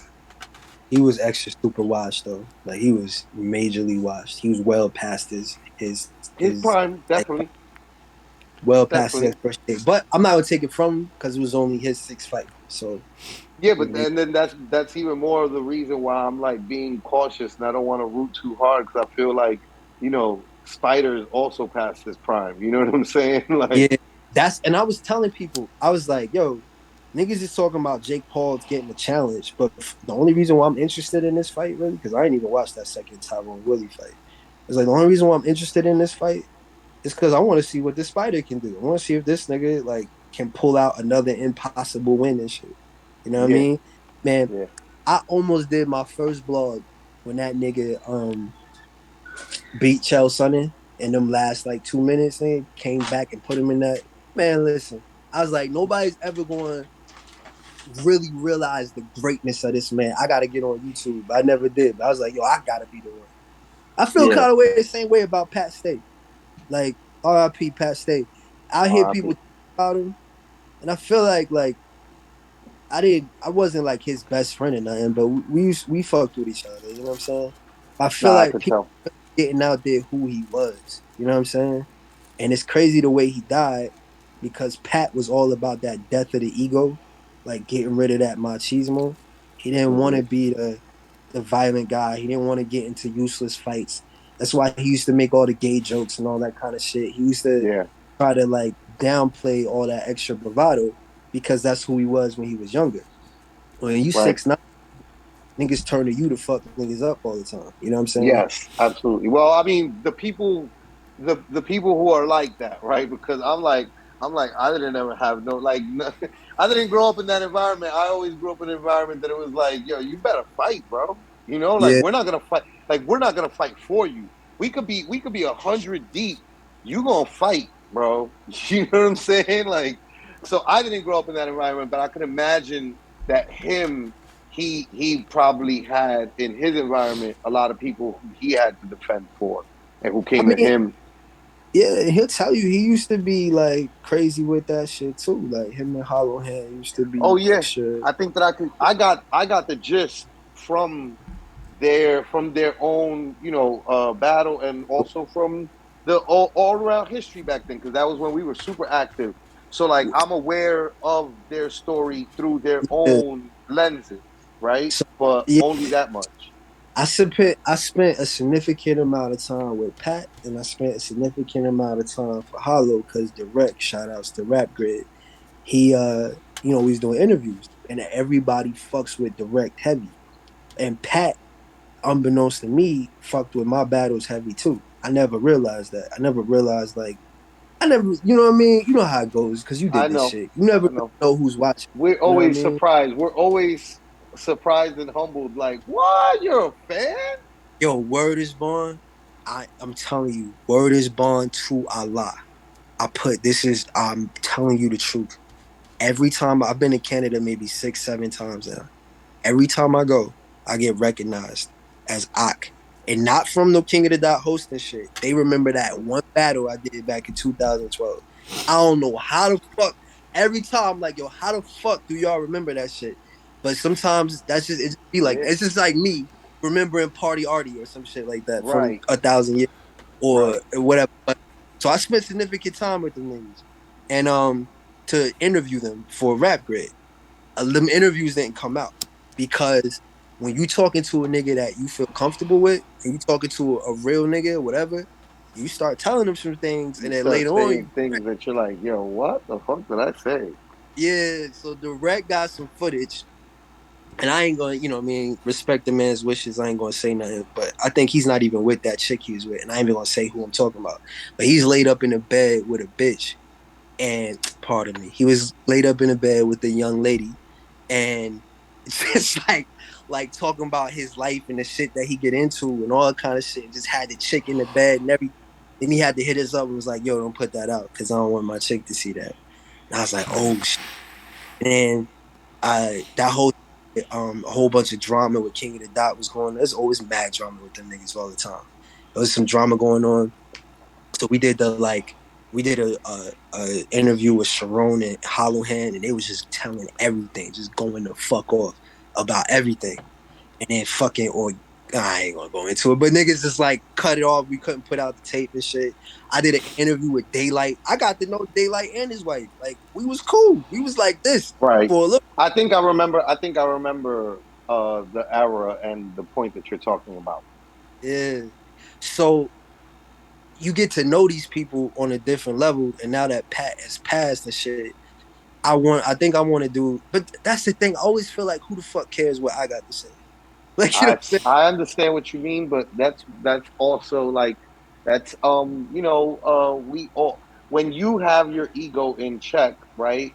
You're a realist. That's gonna be your go-to, but like that sometimes like that's not the time, like if Yeah, anything, now is the time to memorialize him. Like why kind of, shouldn't yeah. you why shouldn't you memorialize somebody who you got to have a personal relationship with and who clearly admired you and you admired him, and like there's nothing wrong with that at all. Like if anything, Also, like nowadays there's the so many answer to your people that are quick to be disingenuous Yeah, about something like that, that I yeah, think that there needs to be more of the genuine people. And I know that you're, coming from a genuine standpoint, so like you should absolutely do that. Go ahead, Holden. plus the I want people to who make would like care the most are gonna be his fans. Like, look, my Right. Facebook timeline has just been Pat Stay commentary for like a week. Um, and I promise you, if you ever interacted with this man and there's any recorded evidence of it, they all know about it. And then if they see you come out with something like that, the impact of that to these people is pretty great. Because while again, it may not be like a million people, you may, I don't know, numbers are weird, but at an individual level, like I know people who worked with him really well who are grieving right now, and if they came across that kind of thing, it would be a lot for them in a good way. yeah. Yeah. I guess I got a funny feeling about that kind of shit. I guess I gotta come to terms with the way the new world works. I Nah, I guess for know, because I feel the yeah, same way. Because yeah, those things are things that we were raised to look at as like, you don't do that. You don't do that publicly. You don't, mm, because these are private matters. The way to be respectful is to be yeah, private about it. But in this day and age, it's no longer about like privacy, and it's more about, and I kind of understand it, right? Because like we like look this Zoom that we're on, right? Like when Rice passed, bro. Like yo, I think it was maybe his sister could, Danny, our show producer, could like speak to it better. But like, I believe that we were in here for like maybe like 3 months straight, every day, 24/7. Like, you come in at different, like, we were supposed to leave. Like, it was supposed to be a one day, the day of that we all jumped on, like, memorialize him for a couple hours.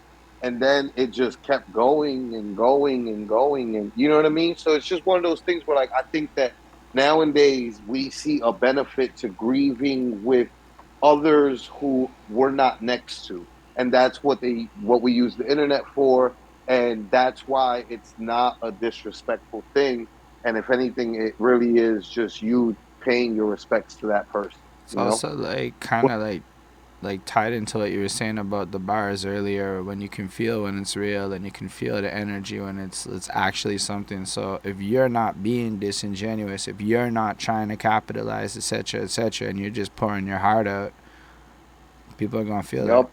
exactly that makes based on you. that's a good point. That's a good point. And Yep. because my whole thing was like, am I doing this because I want people to know I knew this guy, or am I doing this because is it for him or for like so all that shit? You know, my father was like damn near a soldier for the FOI, so my emotions be kind of weird sometimes because the way he taught us to be like, to quote unquote what men's supposed to be and shit. The only thing Right. that really put me up was when I had my daughter. So that's when I kind of like turn that off and I outpour emotions into. That's what I remember. I never would tell somebody I missed them. I used to feel like, what the fuck is missing somebody? Like I see you when I see you. You know what I'm saying? That kind of shit.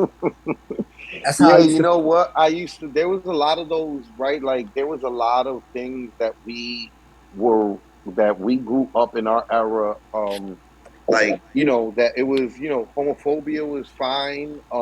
Yeah, And not expressing your emotions was fine, and all this shit. And it's just like, yo, you look back and it's like, yo, nah, it was fine, right? It was fine for what I had, but like in a better world, right? Like it's like I don't think that that's necessarily like the.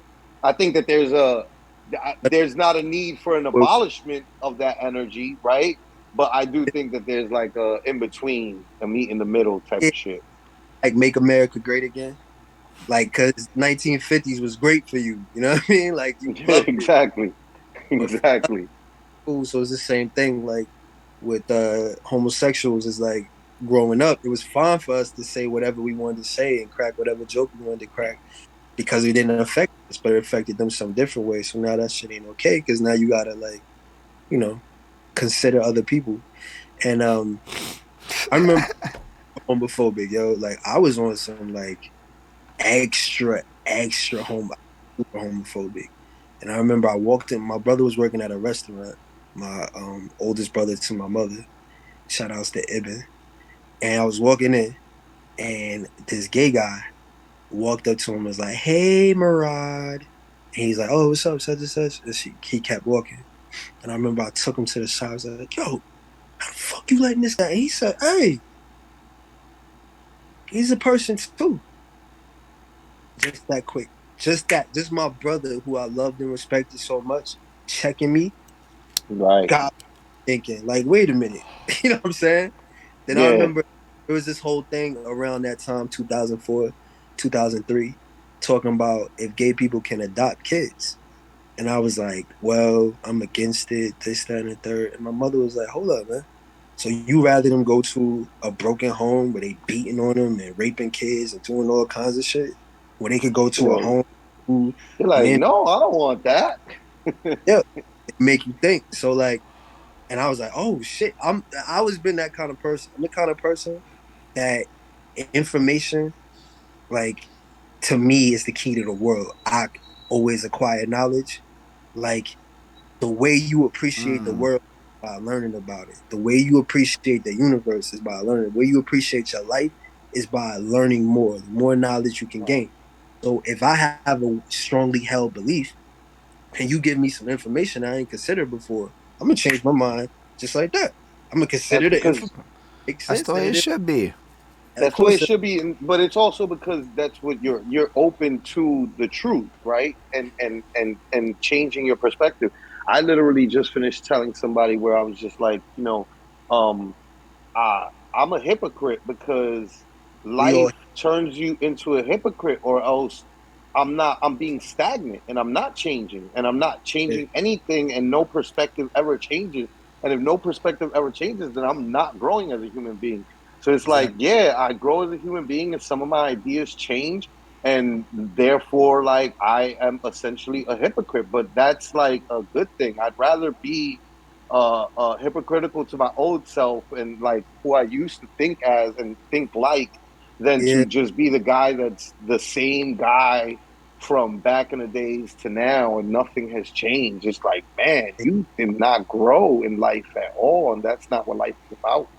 and that's why I feel completely different about the. I'm still conflicted, but I feel different about the RIP shit because when PH passed, RIP PH, you know what I'm saying? PH, I didn't really, I met him a few times at the different events and all that kind of shit. But the one thing is, PH used to talk to different niggas about me. Like, and they didn't tell me till after he died. They used to say, yo, Aak is nice, man. Well, y'all need to go get Aak, yo, like this, that, and the third. Like, get this nigga back rapping again. To certain like mutual friends and shit.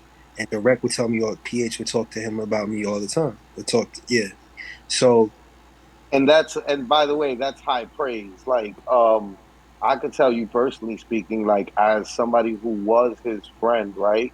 Yeah. Like I did not get complimented him by him a lot, right? Like he did not just hand me compliments willy nilly, you know. So when I did get the compliment, right, it was like, yo, I know that I murdered this shit because PH don't. I mean, in battle rap, I think he actually, you know, he was way more confident in me in battle rap than he was in music for a long time. So like I'm speaking musically because like when it came to battle rap, I did one tryout and he immediately put me on the next Grind Time East Coast But card. And then after one uh, win, he was like, "Okay, you're gonna co-headline our first two oh day yeah, you want to look out for those people. You want to look out. Shout outs to like so he was DNA super super a hole in the wall, but PH saved him. Was it DNA or Rome? facts. Was it Rome? Both, It might have been both, Rome. Yeah, they wanted to both. put me against Rome, and they wanted to put 24/7. I know he's like persona non grata in the battle rap world now because he made that joke. But shout outs to 24/7. Um, that nigga, they wanted It's to put funny. me. I always thought 24/7 would do well in New York. I was always like his aggression. Yeah, he would have murdered. 24/7 was always conflicted with he couldn't separate the art from the reality, and he didn't think people should be talking about shit that they didn't know about, or he didn't think he should be talking about it because he was white and in my culture vulture just by doing this shit. He was always mad conflicted with that shit, and his Uh father huh. was a teacher, and he just ended up being the teacher, and he didn't want to battle rap no more because he just thought like he didn't belong in it or whatever like that. But he was really dope, He was. He was good. especially as he grew. Like his last battle with was probably his best battle. It's funny because it's the same thing with me. My last battle against in Canada was probably my best battle. I But mean, yeah, that's how it usually be. Is because you know, my battle against Myers Lansky was my last battle. And that was probably my best battle. You know, it's I, supposed to be your last battle. Mine was supposed to be my last battle. I no, it wasn't supposed to be my last battle. It was just that's how This the story she wrote. You know what I'm saying? Like I probably could have like I could have absolutely kept going on my own, right? Like I had the draft league popping. It's like I could have started just battling on my own league, but I also looked at it you like, moved into nah, a different role, right? hmm, Yeah, you moved into a yeah, different role. Yeah. hmm. With me, grind time died because direct left and shit. You know what I'm saying? So grind time in Florida died, especially like it was dead out here. Like and going on there was like you would get 5,000 views or some shit like that. So it was like wasn't worth my time. And then I went to King of the Dot. That's how they played it, right? They hit me up and was like, "Yo, a battle dropped out. Whatever, whatever. We need one more battle. If you can get your up here and you can get your own flight and hotel, we'll let you battle, whatever, whatever, and we'll take care of it next time. So next time you come up, we'll bring you back." I was like, okay, bet. At the time, I was in college, right? I was in college, so I was working a part time job and going to school, UCS. Damn, wait, the KOTD battle? Yeah. Damn, so how old were you when Grind Time Floor? Were you in high school?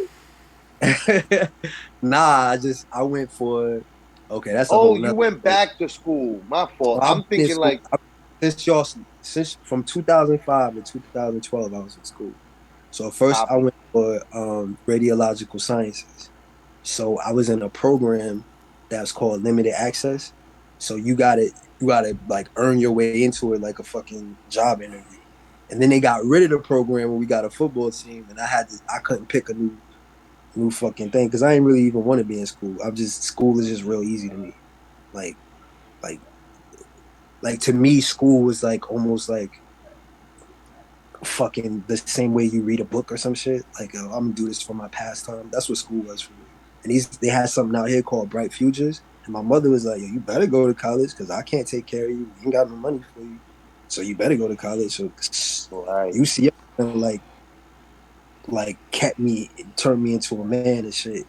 And I did that. Like some people would get a job, but I went to school, so that was like my job. And they Bright Futures, they would give me um what is it called? A fucking what's his name rapped about it? The refund check. So after you pay for your all your classes and shit, you would get a refund check, and that's what would pay for everything. And then I had a little part time job. So I started working full time. I got a passport for the first time ever. I bought me and my girl at the time a ticket, hotel, fucking rental car, all that shit. You know what I'm saying? And paid for it all myself. Went up there. I asked for the days off. One of the days didn't get taken care of. When I got back, I got fired because I left. Right? Whatever, shit happens. So they came back around talking about yo and gave me the same story. Like, oh, a battle dropped off, paid for it this time. And I was like, what? Like, this is the fuck y'all told me last time. So I just said no. I didn't like go back and forth with him because we wasn't on the phone. We was texting through like Facebook. So I just said Right. no. And in hindsight, that was hubris, right? Because I felt like, yo, the way I killed it in that last battle, Canadians was carrying me around the room when I got finished. I'm gonna say fuck it. Lord Tarsi was on my dick after that shit. You know what I'm saying? Like shit was Aak I killed. naming names. You know what I'm saying? Like I killed that shit. You know what I mean? When I was finished with it. Shouts So to Lord Tarsi. it, Shouts to I all shouldn't have said the that shit. shouts to all the young women who supported battle rap in its early days. No doubt. So, but what I'm saying is, when I was done, I was that nigga, like, and in that room. So I remember fucking Caustic came up to me and was said, "This is one of the only times where I can't tell where you was freestyling and where your written shit was." And you know, if you do some battle rap shit, you know about battle rap. That's like Are you saying from the Justice McFly battle? Justice McFly battle, yeah. That Word. Yeah, no, absolutely. I could see that because I Bro, mean, I had well, no personally idea that speaking, you I were feel like I could freestyling, yeah, Parcel. I thought I you were like writing it. personally speaking, I was gonna say personally speaking, I feel like I could tell, right? Like I feel like correct me which if I'm wrong. You freestyle. had you had We can you stop were that shit you because were niggas. you it felt like the first round was written, right? And then the second round, like maybe like 4 bars in, you started just freestyling the whole thing the whole way. The whole like I feel like that But the was lines were so like accurate to him. I'm telling you, I was on the and then the third round and then the third yeah, no, everything was super personally speaking, it felt like you hit him with the oh motherfucker, you gonna come in here and freestyle? Well, how about I freestyle better than you too? Like not only but is my written's gonna be better than yours, but my freestyle's gonna be better than yours. happens because I forgot my next line. I just forgot what the fuck I said. There's a part where I fix my hat and the crowd starts laughing. I don't know what the fuck they're laughing at, right? But I just like fucking what Verb call it. I just fixed my hat and they started laughing. And he laughed. And I was like, laugh now, cry later. As soon as he said Mm-hmm. it, right? And then I just went. You know what I'm saying? And then anyway, I'm telling you, whatever. I don't care how it looks on footage. I'm sure if like a smack DVD nigga listens to this shit, they might be like, I don't fuck with this nigga. I don't care. In that room, I was Nah, it was on pretty hard. It was pretty hard. in that room, I was God level, right? So I knew I shut that shit down. I knew I did. So I was like, how the fuck you ain't gonna bring me back after I killed that shit like that? And I just was like, fuck it. I quit. Cause grind time was trash. If you was on grind time, you wasn't doing shit. Like it was almost a bad look for you to be on there. And I wasn't going to any other divisions because I would have had to buy my way out there, and I'm a college student or whatever. And then fucking at the time they was trying to charge to do the PG shits for URL. I was like, I ain't fucking paying. I've been battle rapping my whole life. I ain't paying nobody to battle rap. Paying you to battle rap? Yeah. I quit. And I remember Direct was like, no, nigga, what the fuck is you doing? No. Like Direct to this day is like telling me I'm a dumbass for quitting. And I was just like, fuck it, I'm gonna focus on music. And that's what I did. I focused on music. I made a lot of fucking music, but honestly, it was a mistake, B. I should have kept battle rapping. It was a fucking mistake. I mean, listen, I think that right now, right, there's like I've been talking to a few, right? Like I talked with uh Lonnie Oceans, formerly known as Detective Blacksmith. You know what I'm saying? What the fuck? What is Detective Mac? No, nigga, his name is You don't. Detective Blacksmith. Fuck that shit. Yeah, you don't remember. You don't remember that shit. That No, was, I remember it. Don't change your name, Detective nah, Blacksmith. I mean, yo, the name change is type lit too though. Lonnie Oceans, bro. Right. Like Nah, let's it play worked for smooth. Family Man. Let's play as fuck. Let's play It as fuck. worked for Family Man Hayes, but that name used to be funny as shit, nigga. I used to He like. but he kept on battling, and he even was active not so long ago, like maybe like I want to say like about 4 or 5 years ago he was just active, and he was doing really good. And it's just one of those things where I'm just like, yo, I think that the door is open to the people, certain people, and then certain people stayed at, like, right, like I criticize that when grind time GTX when GTX started up, I saw people in the Facebook group that should not be like talking about battling in 2022 because nobody cares, like volunteering, and I was just like, you got to sit down, nobody cares, my guy, you know what I mean? But and then there's certain people that I think people care about, like satire coming back. People cared about that. You know what I'm saying? I Just, think that you coming back would be a thing people would care about.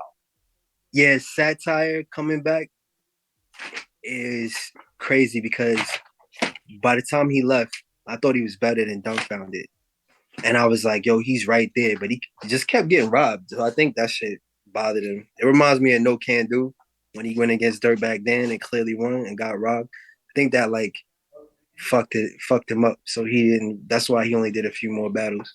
And Yeah, satire when he was a real deal, I thought that shit was amazing to me. Cause to me, yeah, when I listen to hip hop, rap, whatever, when it comes to bars, I like subtlety. I like the little things is what matters to me. Like, yeah, the big punchlines is cool too, but what I like to listen to, what keeps me like coming back, is like for that small shit. So I remember when Satire said to Real Deal, he said some shit like, "I listen to your music, and you'll never be real." Like he said that shit like he meant it. wait, You know? what? You broke up the whole way through saying that. Oh Yeah. shit, he was like, Satire said the Real Deal something like, yo, you'll never make it. You'll never be a rapper for real. And like the way he said it in the midst of like his jokes and shit, and the way he like Yeah, he put his feeling into it and put passion nah, on I what he know what you're saying. like, yeah, some to me that's be the shit. So Satire was like just about to be out. And he was dope. I don't know if you ever heard his music. He has some called he dropped one album where he was on some Fresh Coast cartoon shit. I wasn't really with that shit. Then he had another album where he had grown up a bit and he was talking about, I think it was called LSD or some shit. He had dropped a lot of fire. So I was like, my nigga, why would you stop battle rapping right now? But I think we all just make the same mistakes. You know what I'm saying? Yeah, yeah, yeah, definitely. I definitely think that there was a matter of a lot of us. I mean, there was not a lot of, I think that back then everybody was, we were blazing a trail. We were creating an industry that didn't exist. You know what I'm saying? You turned your mic off. Oh, Um, yeah. go ahead. Yeah, no, I was just saying, you know what I'm saying? Like I feel like we just there was no blueprint for what we were doing. You know what I'm saying? So we were all just kind of making the best moves we thought possible for We ourselves. were brainwashed with that battle rap and music is two separate things. Yeah, And yeah, we were we didn't have no examples of that. So it was just like I know I'm way better writer now. I'm probably a way way better better. like because back then I didn't have no real like control over like my voice. Like so I'd be rapping, my shit would get all high. People used to say I rock and shit. But now I know how to control the fury. I used to write from a standpoint of the same way I write jokes, like or the same way you used to clown in school. All right, first of all, Hmm. I battle rapped to embarrass my opponent, right? That's Yes. I was going to embarrass you. I didn't care about showing you I rap better or how many syllables. No. I wanted to win and I wanted to Yes. embarrass you. And if you choked, good. You know what I'm Yes. saying? Like now Yes. these battles be like, oh, I want good battle, I want good footage. Fuck that. I want to stomp on niggas like Godzilla and shit. You know what I'm Yeah. saying? I want you to question your life after you're done in Exactly. the battle with me. That's why I was a feather in my hat when niggas stopped rapping. The graphic Mm-hmm. rapping, Hayes stopped rapping, fucking I think the one other nigga I battled had one more battle after that. Fucking Justice McFly stopped rapping. Like to me, these were feathers in the cap. You know what I'm Yeah. saying? Like, Yeah. Yeah. Yeah. you know what I'm saying? Absolutely. But so now it's more of like a friendlier thing. I don't, you know what I mean? Like we could be friends afterwards, but in this battle, I'm trying to fuck you up. You know what I'm saying? Yeah. And I right from a stand, and I say it all the time. I just said it today about Pasté because somebody like opened their mouth and said some dumb shit about Pasté, his death, like in his bars, and they talking Mm-hmm. about shit. I'm like, drop the footage, it's battle rap. Drop the footage. You can say whatever the fuck you want to say, as long as you understand you might get fucked up for it. So Facts. if you confident enough, say what you want to say. Pat used to say fucked up shit. Pat used to say real. He said fucked up shit that he apologized to niggas afterwards. But you know what I'm saying? Say whatever you want to say as long as you can handle the backlash. Exactly. I That's the used to most important thing. I used to write from a standpoint of like if I say something that makes you mad enough to want to fight me, we could fight too. You Mm-hmm. know what I'm saying? Kind of how I used to write from that perspective. Yeah. Now it ain't like that. You know what I'm saying? Like it don't really get that heated. I remember when I was battling Knowledge Medina, somebody told me, like, Aak, man, watch out, man. He got some shit for you. I think it was Rugged. Shout outs to Rugged. And I took that to mean like he was going to speak on like my father or something. Because I always wondered what I was going to do if someone mentioned my family. So I Mm-hmm. thought he's going to talk about my father. So I remember I don't know, I was just fucking angry for some reason during that battle. I was just screaming at this nigga the whole time. And I used to just write from this. And he afterwards, he walked up to me. He's like, "Yo, it seemed like we hated each other in it." And I gave him that, but I was kind of coming off that feeling. But yeah, I was ready to fight. You feel me? Yeah. And in Pensacola, that's what niggas did. Niggas fought. I Yeah. guess because Jones Jr. was from there, so niggas fought in Pensacola. Now they shooting shit up, um, like anywhere else. But back then, them New Orleans, we had a hurricane. Hurricane Katrina brought them New Orleans niggas down south to Pensacola, and they was getting beat up in the club and shit. And then they would come back and shoot the club up. And then them Pensacola niggas would go get guns and shit like that. So now everybody's shooting gas stations up and shit, crazy shit. But niggas used to fight when I was growing up. You know what I Facts. mean? So yeah, so whatever. Yeah. So Now this generation is definitely not down with the fair with one. the one, They're they ain't embarrassed. They ain't down with yeah. losing.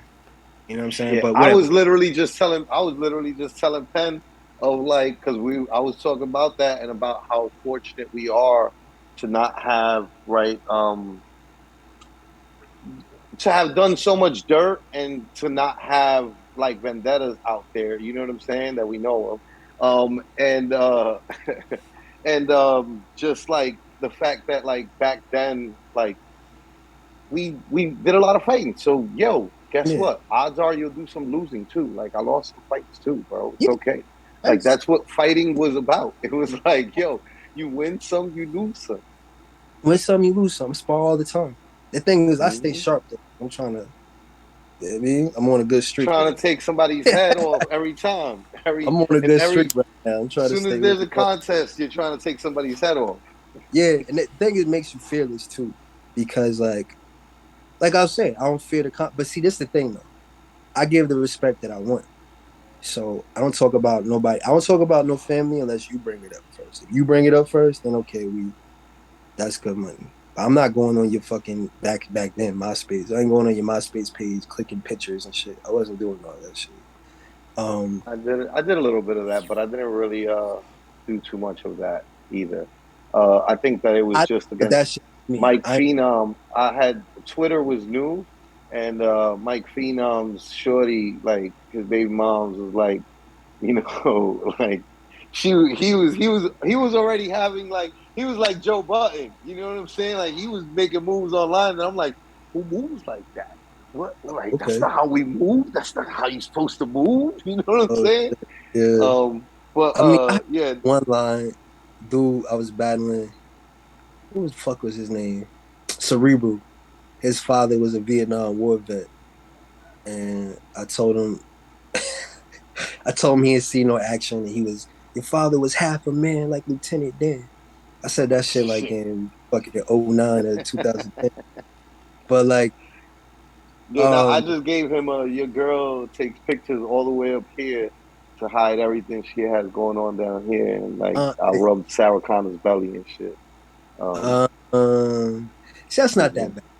mhm, mhm. See, there's that, but here's what I'm trying.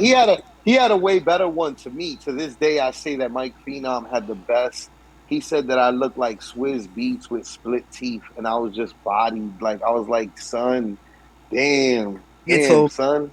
nigga told me I look like he said I'm evenly split down between Neo and Chris Brown.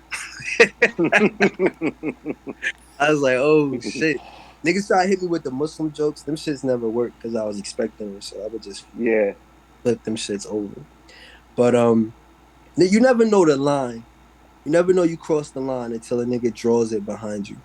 Is yeah, the thing I live by. So while at the same time I feel like battle rap should be free and open, you should be able to express yourself.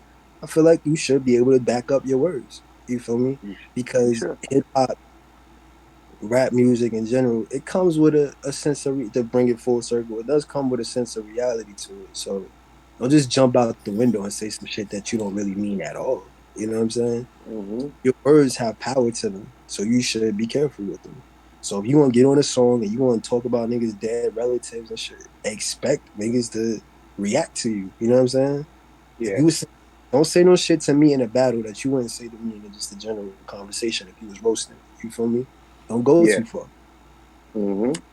So like this nigga, You gotta know who, what you know what I mean? Like, you saying, right, like, that it's not too bad. I'm like, yeah, no, I wasn't because I didn't ever do that, right? Like, cause you come from New York and in New York, you already know what time it is. You know what I'm saying? Like, I was always trying to disrespect people like, yo, back then, right? So, like, machisto shit. So, like, I would always address my opponents with like feminine, you know what I mean? So, like, she think, you know what I'm saying? yeah, Her I over remember here, you used to do that. Yeah, this bitch, you know, and that was just like everybody across. meet Happy Sally. When I do my impression of you, when I'm talking to direct, make up names. You always used to do the alliteration, and you Yeah, was I did do by a lot of name. that. Yeah. Yeah, yeah, no, facts, I definitely did.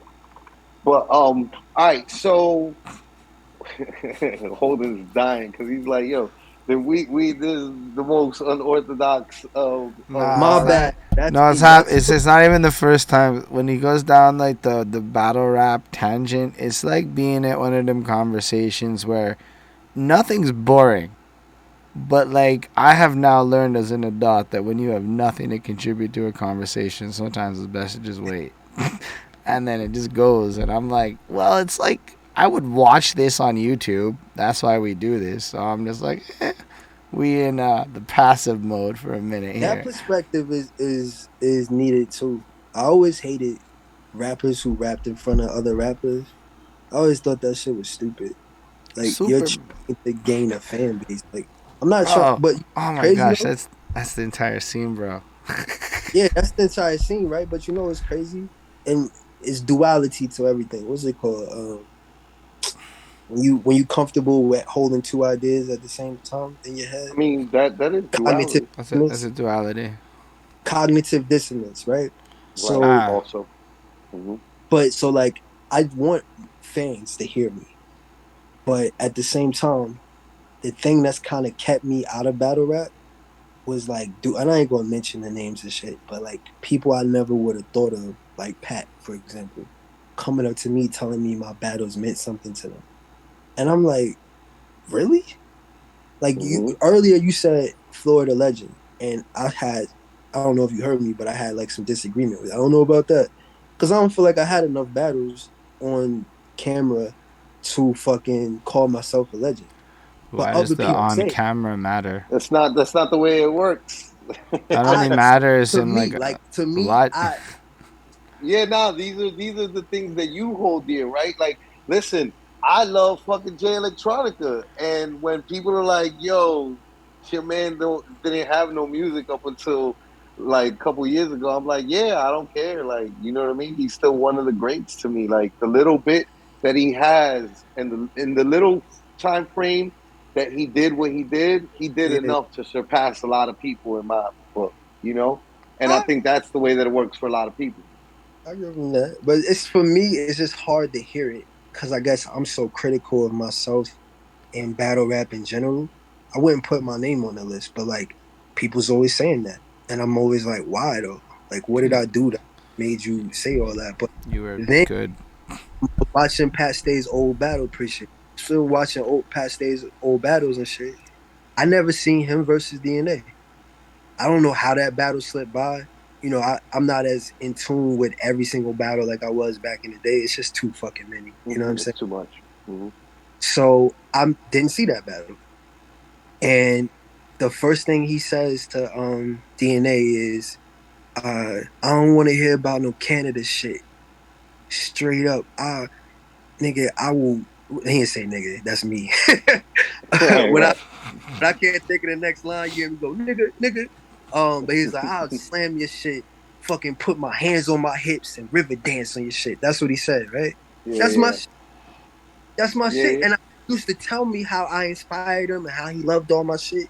And then here he is quoting me in his battle. Quoting you. Me, that's like the ultimate. That's that Jay-Z quoting Biggie type shit. Like, you know what I'm saying? That's the ultimate form of like I Nah, respect. absolutely. Dizaster when he battled Suede is one of my favorite battles ever. Because if you a battler, you understand what kind of pressure he was on. You know what I'm Yeah. saying?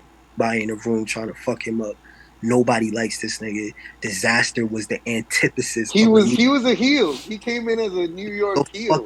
fucking villain in a fucking city where the villains are villains. You know what I'm saying? Like, everybody's a Yeah, fucking yeah, villain. yeah, yeah, yeah, yeah, Like a fucking like interloper, nigga.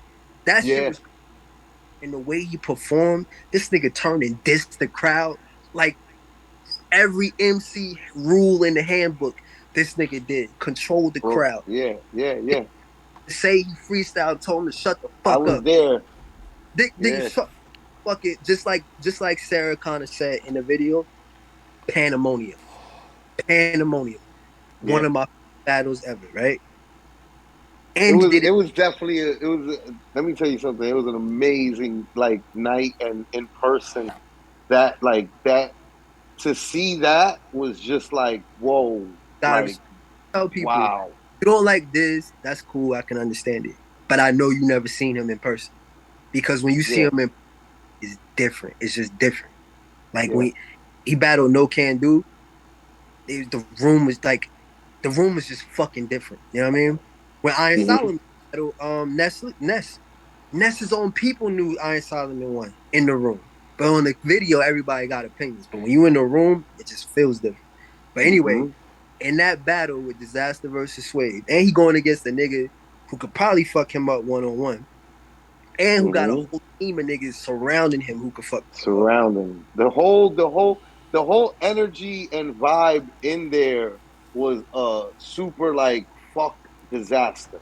It was New York City, but all justified. Actually, I do want to disclaimer this.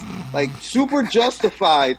Dizaster was super at that time. Dizaster took it upon himself to like start taking shots at New York and like unnecessary. Like nobody in New He York that wanted took he wanted he in. wanted He wanted smoke. He wanted smoke with New wanted in. York, and He it was wanted just to like, battle all them dudes. He wanted to battle because I will get into that in a second. But like, so he said in that battle, he was like, "I will something something your town hero, and then something burn down something ground zero." He said that was his finishing line. That was his own line. When I did my battle against Mo Dirty at Grizzlemania 2, my line was um something something mosh on it. I come up to your home, knock on it, something something something something, knock it down, have an airplane dropped on it, piss on the remains, mosh on it, river dance, stomp on it, and then 10 years later build a mosque on it, right? mm, And Dizaster mm-hmm, walked up to me and was like, "Yo, that line was fucking incredible. I'm gonna use that. I'm gonna use that line. I'm gonna flip it. I'll give you your props." And I was like, "Word, no doubt." And then he said it in that battle, which is one of my favorite battles ever and shit. That was his like reversing it. And yeah, I can go on for more stories, but I'm not just out of like humbleness, or whatever, but humility. And plus, I ain't trying to blow up niggas' spots and shit.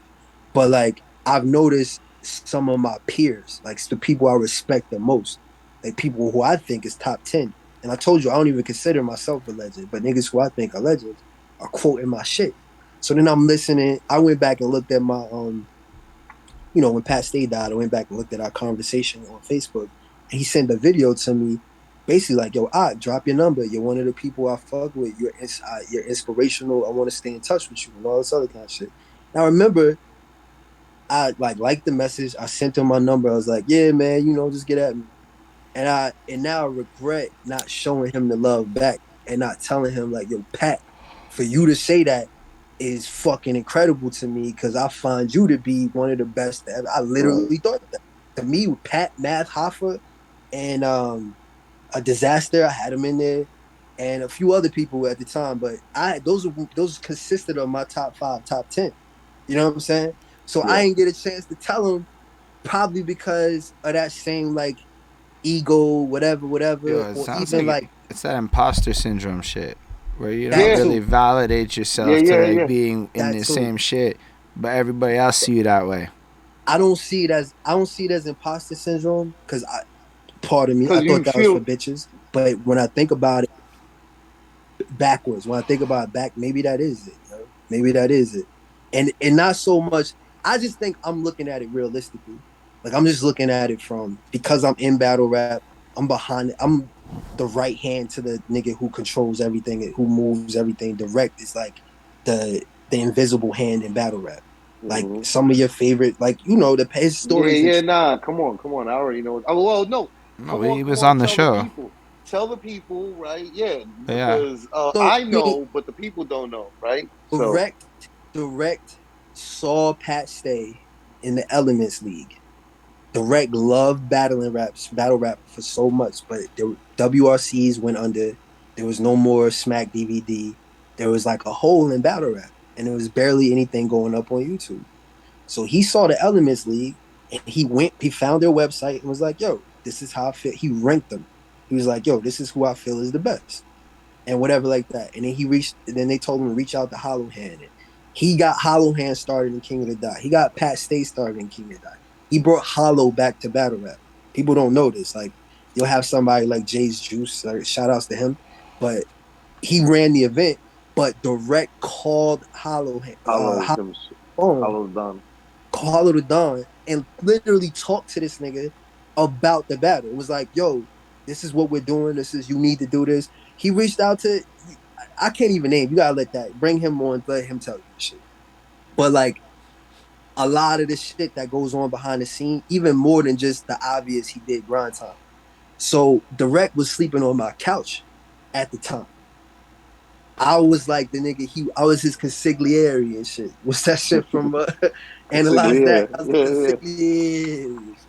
I was like, to this day, this nigga calls me and goes down the list of all his his machinations of what he wants to do, and we'll bounce the ideas back and forth. You know what I'm saying? To this day, that's when he was going back to this grind time new shit or whatever like that. We talked about it. If he was a good idea, if he should be doing it, all that kind of shit. So I see it from all sides. So for me, and my point of view, looking at it from a realism standpoint, I don't see myself as like a legend of battle rap. But I'm okay with that. But when I turn around and my peers are saying that, that Yeah. means a lot to me. It means a lot. It means a lot more than I ever thought when I heard it the first time. Word. He's persona non grata and shit in battle rap now because of what Daylight did to him. But Lil Pesci hit me on Right. like AIM or whatever the fuck it was we was doing back there. It told me how dope I was. Use one of my lines in this battle. That same line I told you, how you a bitch by choice, rapping in your Mhm. inside voice. He said Mhm. that shit to Kid Twist and Kid Twist partner, whoever he was. Um, Not to downplay him, he's dope too, but Kid Twist, I can't remember his name right now. So to have these niggas hitting me up showed me one thing. So it's like I want to rap for fans. I want the fans to appreciate. But I think part of the reason that kind of left me out of the shit was that kind of like made me okay with it is because I had these legends telling me shit like that. Like you seen freestyling more, but to have Caustic tell me he couldn't tell if I was freestyling or rapping, I'm like, God damn, I must have been, you know what I'm saying? Leave Because an earth. best nigga at that shit is Hollow. Hollow will Right, flip your shit mid round. When I right, was going against Justice, I flipped this whole fucking round back at him. Every little thing he said to me that right. I flipped it back on him. So I was like, yo, that's true fucking skill. I don't know if niggas is really appreciating it. That's kind of how I felt. I was like, yo, either it's not as good as I think it is, or just people can't appreciate. And then over the years, this one pop up, that one pop up, but tell me this, and that kind of made me feel like, all right, I'm good. And then to come back and try to like recapture that, it feels like it's done. But I can't front now that Pat died and Direct always telling me to come back. And then when I found that video of him doing the river dance, you know what I mean? Like if a Yeah. nigga river dances in the middle of their battle, like that's me. You know what I'm saying? That's the Homage, shit that I nigga. do. Yeah, yeah, yeah. Nobody else Nah. did that shit. You know what I mean? That's Yeah, mine. So for yeah. him to do that, like I'm really must have inspired him. And if I inspired all these people and all these battlers to tell me how dope I was, is it where as I quit with the hubris, right? Is it now like my fear of not being as good? Is that what's stopping me? And Possibly. I don't fear nothing but God. I don't fear death. I don't fear nothing. So fuck it. Maybe I should come back. And if I I'm gonna fail, say on this, you know, yo, like we the same age, and I'd be yeah, actively pushing my music. Like I'm fucking 21 or something right now, so I don't think yo, fuck, you got 20 years left, Yo, easy. let me tell you 30 something. years left, you know what I There's mean? no, Like, listen, there's a battle rapper by the name of Moon, okay? yeah. And Moon, Moon battled on Blaze Battle, you know? A word. Um, and he's battling in URL right now. Like he came back recently, you know what I'm saying? Like, It is and crazy because niggas need content. Them URL niggas, yeah, they it's easier to get on than people think because they need nah, it is. It is. they need content. It So is. yeah, I don't think I was gonna say. I personally speaking think that this interview has turned into a little bit of a like, like promotion for like your comeback and shit. You know what I'm saying? Like, I mean, like I think that this is what we're really talking about now. You know what I'm saying? And I I don't think think that there's nothing wrong with that. I think it that's has something that you everything should to do with definitely consider. it has everything to do with Pat Stay. Because people used to say it, and sometimes I get a little bit of an itch, but I always would like put it out and just like put it out of my mind. But Pat Stay dying, and then me finding that footage, kind of just like a light bulb went off. Like, nigga, get your ass back out there. You know what I'm saying? Just I get your ass. definitely think I think that there should be. I think personally speaking, as an Aak fan, like I think there should definitely be a lot more content from you out there. Yeah, I literally just said that to Poison Pen and Sour as well. You know what I mean? Like you got to remember that there's still like people who are fans are always gonna be fans. So like whenever you decide to get up off your ass and do it, do it. But like now, if anything, is the time to do it. You know what bro, I'm on saying? top of Like that, it's right. all time high of participation with people. Like the ability for people to support you and show their support for you is easier than ever now. The key to me has always been my personality. It was never really. I mean, I feel I got skills. I know how well I write. I don't. I'm really comfortable with that. But the key to like everything has always been my personality. And when I did Yeah, the post and shit, I didn't even think niggas was gonna remember who I was. You know what I'm saying? And then like the way I did it, if you didn't watch the stream, I kept telling people I don't work for King of the Dot. And like almost to the point where people got annoyed with how much I was saying it. And I was like, yeah, yo, I work, I don't work for these niggas. And then by the end, I brought it back around like a callback, like a comedian. And then that shit got over, to you borrow a wrestling term. And to the point where I made t-shirts. I started selling t-shirts where I don't work here on there and shit. You know what I'm saying? And then they started flying me around all the different places to do the King of the Dot tournament. And I just realized, like, damn, I guess entertainment is entertainment no matter what form you do it in. So I was like, no maybe I matter. could start part of this battle rap world just in a different manner. But every time I try, you asked me, you was like, I wonder why nobody else tried to use you that way. Because these niggas still asking me to battle rap. Like they don't want me to host. They want me to battle. And I'm like, yo, like, can I be the host? Like I changed my name to Space Host and all this shit. Motherfuckers still trying to ask me to battle. You know what I'm saying? So I mean, I guess it's just meant to be, man. If I'm You going to dip, shouldn't. Yeah, I was gonna say you shouldn't fight the current. You know. But also, like, on top of all of that, I listened to some other podcast you were on today. I don't remember the name of it, but you were on some guest podcast, and you're a very entertaining guy, and you command conversations really well. Like, we've done a lot of these interviews, and you're a really entertaining guy. You know, appreciate that. because you never really know how good a storyteller somebody's gonna be or whatever, but you could just like run Twitch games and like really push this whole persona influencer thing that battle raps, and then it's like you just do things like you got like a whole vibe to your Yeah, you should everything definitely be about you. recording your. You should definitely be recording yourself more. You don't need to look at it like it needs to be that dressed up. You need to look at it like what it is nowadays, which Man, is like you're people sitting want to here with grow no into. shirt on, bro. People, yeah, exactly. You're sitting here with no.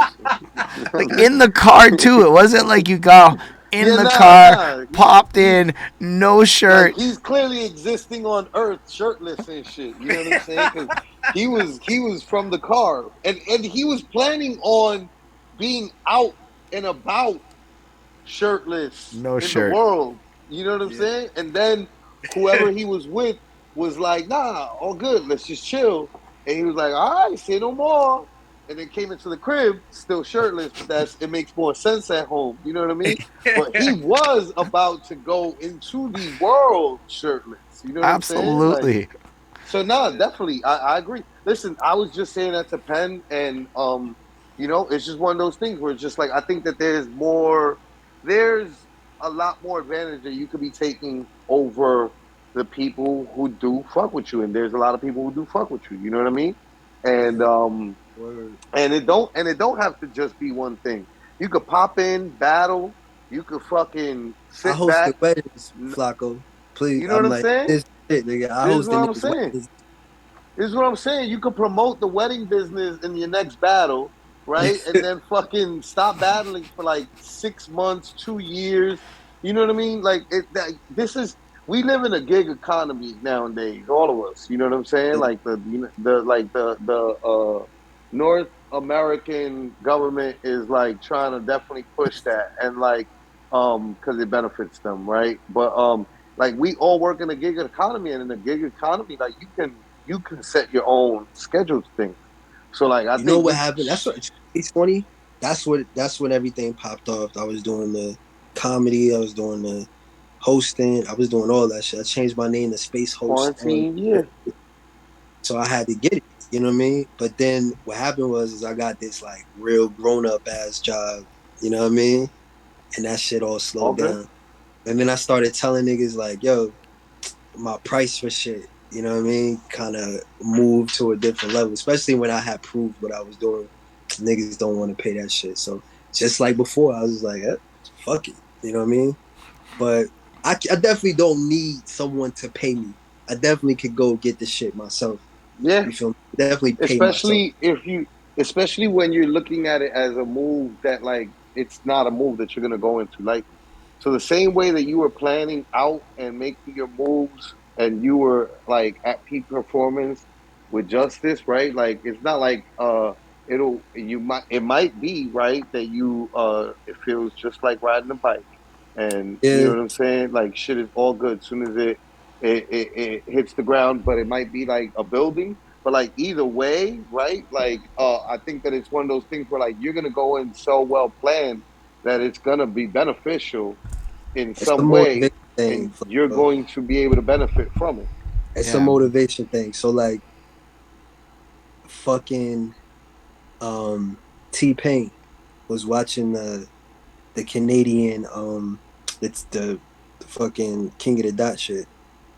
It tell how niggas get mad because I forget niggas names. I remember I was hosting the show. I got a terrible memory. That's why I always forget my fucking battle rap shit. That's why I Yeah, know so many everybody words, right. many synonyms. Niggas always like, why are you using so many big words? And it's always because I forget the word I'm trying to use and then I think of another word, which is why I like the English language too. But T Pain was watching the stream and I was being entertaining and shit. And he was like, "Yo, I want to battle Aak, right?" Oh And yeah, Yeah. And I so remember that. he was literally just playing. But I tried to play it up like whatever, whatever. And Direct got in my ear and was like, yo, I'm gonna reach out to them niggas and see what happens. So he reached out to them, they was talking back and forth, and then it kind of fizzled out. But it's the motivation thing, because I wrote 1,000 bars, my nigga. You know what I'm saying? For T-Pain. 1,000 bars. You know? And I remember I I hit mean, up you were at an advantage, right? Like that's always the advantage of like battling somebody famous is like, yo, bro, your whole life is on the internet for me to dissect. You know, right, right. And the as thing a is, I battler, didn't want, I didn't want to bring up no personal shit. I wanted to be all shit that the average person could see. Like, what's that fucking show where the white boy from the UK hosts is like battle rappers be writing the show and shit? oh, Um, the mic thing that Method Man was a part of. yeah, yeah, The that something, Meth was a the part of. something, the I mic. wanted it to be. I wanted to be easily digestible like that. You know what I'm Yeah, saying? Like I wanted yeah. it to be like that. So I was afraid it was being too corny. So I was calling up Direct, Johnny Storm, uh what's my man, Lou Cipher. I was calling these Gaddis. I was calling these niggas out, spitting my rhymes to them, like trying to make Gaddis stopped me halfway through. It was like, yo, my nigga, you are Aak. You know you nice with the shit. Why are we doing this right? And I was just like, I don't know, I don't know. And everybody was like, yo, you Yeah, got the doubt. But yeah, that yeah, you showed got me. too much. You That got too showed me much that I doubt. could turn it up. This, that's what this interview is gonna be about. About like you defeating the doubt and getting back in the I mean, motherfucking space of at the things. end of the day, win or loss, though, like you're gonna be in a better position post battle, and you can flip that in so many directions to create more capital sources. Because remember, you listed a whole bunch of things you do at the beginning, and several of those things will have better price tags if your value goes up in battle rap. That's true indeed. Like you want to be voicing shit, man. The more eyes that get put on you, the bigger bags that'll come with voiceover work and some of them other things that you be up to. My voice is trash though. I'm just mad funny. So they'll give me the lines and I'll just take the lines and say what I want and have everybody laughing. But I ain't gonna lie, like my voice is not good at like making my voice different. It's Yo, me but like Oh, sometimes dude, it's dude, just about having the name in the it's just credits, you. right? I You know feel what I you. mean? Like, all I'm saying is the equity goes up, the equity goes up. Yeah, nah, yeah, It creates a synergist relationship of profit across this gig economy of being an entertaining person. yep, yep. yeah, no. And I already know. Me and Direct talk about that. You know what it is? I think it's because I grew up in a family of so many that they all rapped. They all can fight. You know what I mean? Right. They all got women. They all did all the same shit that I do. So I guess I'm just used to like, You're like, I'm not special. This is the yeah, usual. This is the regular. This isn't. It's I'm not not. the regular. It's just but Nah. not. you know what I mean? To other people, it's not like to Yeah, me, to other people, it's not. It's just my not. like it's like when you hang out. Like I remember one time we was in Canada. It was me, Ron, and Ilmac in Direct. And my nigga, when I'm talking about like when I'm cracking jokes, I have to slow down to explain to people what I'm talking about. When you get around other battle rappers, because for some reason battle rappers are always into very similar things. I guess that's why we battle rap and shit. So when you cracking jokes and you're just making these references, everybody everything you saying, and everybody else is funny as fuck too, and you just like my nigga, I never laughed so much in my goddamn life. That shit was entertaining. I was like, yo, if we can capture this, but Ron is the one that did it, and Ilmac too, because he did the cartoons and shit, and he was doing TV shows and TV commercial spots. But Oh wait, Ron, what was it? What's the shit that you did that you're talking about? The no, voice. yeah. And like Oh, I remember Ron and Ilmac telling me and Direct we need our own fucking like podcast because of how fucking like hilarious this shit can be, how entertaining we could be. But I'm saying like Ron and Ilmac, I never knew fucking Ilmac was that goddamn funny. He won't bring out that character like in battles or on camera, but that nigga is fucking hilarious. You know what I'm saying? And then, but he went on to do the if y'all don't know, Ilmac does the I forget what the fuck they call it. But it's like ketchup versus mustard. My nephew sending me that shit because they know I'm into battle rap. They'd be like, "Oh my god, Ketchup is so dope." That's Ilmac is behind a lot of that shit or all of that shit, and so that just goes to show you like he knows how to be entertaining and shit. But sometimes he when he gets on camera, he just turns into the cool guy. But that nigga is fucking hilarious.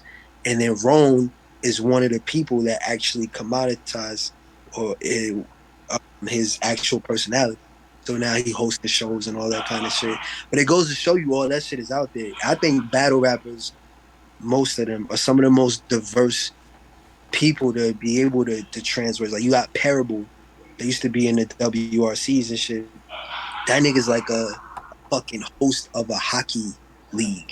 I don't even think he likes, but he's just so entertaining and just the ability to speak off the cuff and shit. You know what I'm saying? Like it just Yeah. makes you like. There's some people out here that call it free Daps. It's Oh shit, I know who they are. oh, you know who they are. Yeah, they're on Twitch. They're crushing on Twitch. They're making like real cheddar, and then they go stream their concerts, and they're full every time. The freestyle improv group people. They would they in battle rap they're considered corny. Like, and one time he posted something. One of the dudes from there was like, "Yo, am I corny? Like, what's going on here?" And I remember I went on there and said, "Yo, you live in most niggas' dreams. You getting paid to do exactly what the fuck you want to do." Is that Yo, that shit where like they say line for line, like so like they like certain I shit? saw them in a sense where they were like freestyling Improv. off of the chat, right? So the people on the Twitch would chat, and arguably they hella corny, be in like a pop kind of way. Like they understand exactly how to do like when you do copywriting for an 8th grade reading level, so it's the big kind of accessible. They rap like that shit. Like your grandma can fuck with what they do, and so it works really well to all the audiences. It hits the Bible Belt, all these different places. So all of a sudden they're just hitting the demographics where, frankly, the scary hip hop can't go. I would call it a gentrification a little bit sometimes, but They they do Disney. They do gigs at Disney like a regular gig, and yeah, they go Oh they wow. do crowd. but they're really good. They're really fucking good. And the thing is, they used to battle in grind time. They used to both of them. Your Oh, man. that's dope. Speaking of no shirt, your man's battled one of the Flames. Flames. He battled. That was his first battle back. Was one of them.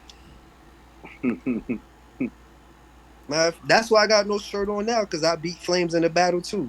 People ain't Yo, really I you don't people beat Flames in the battle, and that's it. You inherited the go around shirtlessness. half naked. Yep, I won I that. don't even understand that at all. That doesn't mean a It's thing to me. Flames battle it's a in New York with no shirt on, and he was one of the only people that people considered. Like I think at the time he lost, in my opinion, but in hindsight, his rhymes were like dope as fuck. So that battle like made him a legend, and everybody was trying to get him to come back, come back, come back. And of course, he finally did it in grind time, and he ended up battling. What's this man's name? Air Jordan is his name. yeah. Hair is and it's Air spelled like Jordan. oh Air yeah, like heir to the throne. yeah. Jordan. And his man Isaac Knox, that's who it is. Isaac Knox and Air Those Jordan. were the white boys that were religious. They were the ones that started the Before, religion in battle before rap before A Ward and before Loso. you always can track some shit back to grind time. Like you always can track some shit back to grind time. They wouldn't curse They and wouldn't. wouldn't be ultra sexual or whatever like that. I actually Yeah. battled Isaac Knox um at UCF in a stage show. And Direct and Rugged were watching. And after I did, like, it was one of those 3 rounds, 4 round battles and shit, freestyle. He actually ended up winning. He started saying, like, if I hear any white jokes, I'm gonna take your wife home. And I was like, I ain't say no fuck. And we went 3 or 4 rounds that day, and then ended up taking it. Shout outs to him. Um, and I always, but you couldn't curse in the battle, so he had the event. You couldn't curse in the battle because it was on campus and shit, and you couldn't say what they call it, provocative lyrics and shit. So he had the advantage because he knew how to do it. But Right. You were like, fuck. Whoops, can't say Direct that. was there. He actually cursed and got disqualified and shit. But That's funny. That It's funny battle, because I look at Direct like I look at Direct like he's like our kid in play. You know what I'm saying? Like yeah, Wild's safe too, but it's like yeah. no, this nigga is not safe. I know him. I know who we talking about. Direct. Let me tell you how I met Direct. We was freestyling on campus at UCF. This nigga did not go to the school, but that's how it used to be back then. I don't know. It's not like that. It's a bunch of geek ass niggas now, but like Mhm. back then, it wasn't like a higher. Like now, they kind of like only accept you if you got like a 3.8 and shit like that. But back then, you could get in with whatever. So and Direct walked up and he was like, "Yo, can I get in?" I was like, "Yeah." So I was like a like the MC. I was like freestyling and like I would bring the next because there's like 20 of us. So I would freestyle in between everybody's freestyles and I would bring the next guy on and shit like the host. Host. Funny how that goes. So then the record was like, "Can I freestyle?" And I was like, "Yo, what's your name?" He's like, "Direct." And I was like, "Something, something, something." Here's Direct. And then this nigga spit a freestyle about the solar system. And he named every fucking planet and fucking had a punchline for everything. And I was like, "Oh my God, this nigga is the greatest, nigga." And then I remember there was a New York nigga there who was his name was Just Incredible. He was mad that the nigga was getting so much play, and he was like, "I got $5,000. I bet you I kill this nigga," and tried to battle this nigga for 5,000. So then Direct called up his boy or his brother and was like, "Yo, niggas trying to battle me." And he's like, "Well, I can get you 2,500." He's like, "Can we do it for 2,500?" And then New York nigga was like, "No, $5,000." And that's how I met that nigga Direct on some street battle That is shit hilarious. out the blue. Yeah, I met that That's nigga. how. That's a good example of Direct. Like, That he'll nigga do it Direct twenty can five freestyle hundred. ass He'll off do when he it wants to. 2,500. And then, but yeah, through that, Direct got me in that battle, and I end up battling fucking Isaac. And then now this nigga is like super like freestyle man in at Disney. And then his boy Air Jordan Wait, is really? yeah, that's they free Daps. That's them niggas. And Oh, word, word. they I think they was at the fucking they was hired by the Magic to work the crowd in the middle of the shit at halftime. And he'll go through the crowd. He'll say, "What's your name? What's your favorite color? What school did you go to? What fucking your shoe size? Whatever. Like, you know what I mean?" And then he'll Mm-hmm. just make a punch. They'll both make a punchline and all that kind of shit about everything. Just like kind of the type of shit y'all do Bro, at EO Dub, like those kind of games like that. Oh, word, word. telling you I'm that's the money on Twitch. But here's the thing: Air Jordan can actually play guitar, like for real. He's a Mm, musician for real. So now he's a viral sensation on IG, and he just does wild like facts that you never knew or never cared about, or never even knew you would care about. You know what I'm saying? Like if I told you like there's a frog that got 3 legs, you'd be like, "Oh, okay." But this nigga will make a whole fucking song out of it, and then this shit will go crazy. I think that shit is dope. To I me, think that shit is dope too. We to me, interviewed one of my homies is from EO Dub Rise, and he's the one yeah, that's like wild viral on TikTok with right. like those with the like weird bars. the weird bars, facts. That's the Yeah, one that like he'll rhyme as like a dude like a dude doing a robbery with a ski mask on. He'll rhyme as a geek, and then he'll just rhyme as himself. Just say, you know, The weirdest shit. he's doing the same shit. He's doing the exact same shit, but because he's super white and objectively corny, that niggas don't fuck with him. But I told him, I was like, "Yo, you're living your dream and you making money. Don't give a fuck if it's corny or not, or if somebody else. yeah, You enjoying fuck yourself. that. Yeah, yeah, nah. You feeding your family off this shit, bro. Like, just fucking Nah, they concentrate on like what. I think they really just I you can't can tell they freestyle. genuinely love what they do too. Like when you watch them do it, like it's not like yeah, no, I think it's just a lot of people are hating on it because they can't make that kind of money. Yeah, you know what I mean. And then at the end of the day, like most niggas can't do that. Like I don't care if we go back to when I was at the height of my freestyle ability. I wasn't doing that shit. Most Yeah, niggas ain't doing it. Like we watched Mac and niggas like that do the some of the best freestylers I ever seen in my life. Do the fucking what was that, Red Bull shit, and was pulling shit out of the bag, and you had to freestyle about whatever came That's out the bag. basic. That's EOW shit right there. Like they originated the MC challenge with the grab bag and like grabbing something out the bag and then Yeah. it evolved and like eventually there would be people that would fucking do the grab bag blindfolded and it'd be like, what? Now they got to figure out the thing that they got in their hand blindfolded.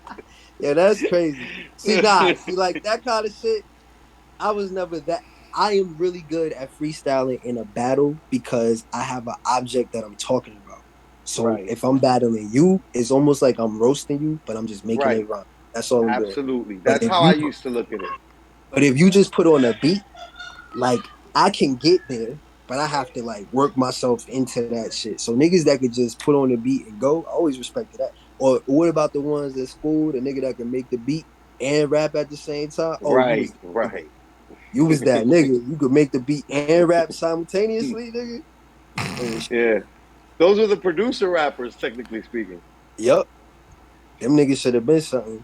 But sometimes That they only was could do like Kanye. That was Kanye and RZA and shit. You know what I yeah, mean? Like take that pencil,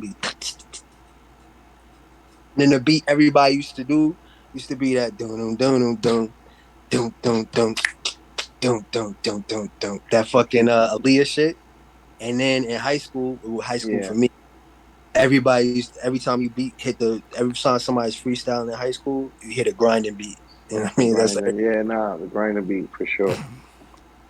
I yeah. The remember grinding that. beat was like the beat that we were using in New York. I feel like that was like the basis of our shit from Word. the beginning. Yeah. Even now, if I hit beat on the table, it's gonna turn into that fucking grinding beat. But yeah, man. Um, them niggas doing their thing, and it just goes to show you like there's room out here. I feel like when I was young, we're old. We're in that age range where you see the game change. So like when we were young, it was a small window to get through, and it was almost like a pipe dream for you to get on. And now I feel like this shit is wide open, but it's just so many people going through this. Oh, Nah, you know what it is that there's so many lanes because like I look at it as like we're all a part of a class together, which is like we were all a part of internet battling when internet battling started becoming a thing with YouTube and whatnot. And we're all a part of this, like we're alumni together. And like I see guys, right? Like I look at it as like, yo, each of us look conceited and Charlie Clips of them on, Wild It Out. Matt Hoffa has a podcast that's taken off. Um, uh, that's really good. Shout outs to him. That podcast. He was always in my top five, Matt Hoffa. And it's his, just many ways to like, express. I know a guy that went viral, a white dude that went viral with one battle back in the days that wasn't on grind time. And I wanted him to be on grind time. what was his name? Um, his name was Evan Era, Oh nah, I don't know that name. That's a combo for and the he had a battle that went viral. I think thanks to K Slay, and it was put up on World Star after Grind Time's era of being on World Star. So it was like oh shit, they put a battle up finally again on World Star, and this shit like got wild, like like a million views or something, and he was like semi racist, you know what I'm saying? But that was the era. That was what the fuck it was. He was like shock yeah. rapping, white guy.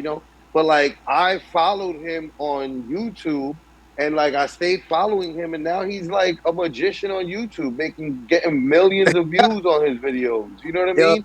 Like where it's just like, yo, there is no cat, like we can all just do whatever the fuck we want to. There's like a bunch of Yo, like if anything, the real constraint is that we don't really do a lot of the things. Like we half commit to ideas, we dabble, we dibble, we don't really word. like pursue it and like try to get good. I find it's hard to like stay motivated for a long period of time with the same level of passion.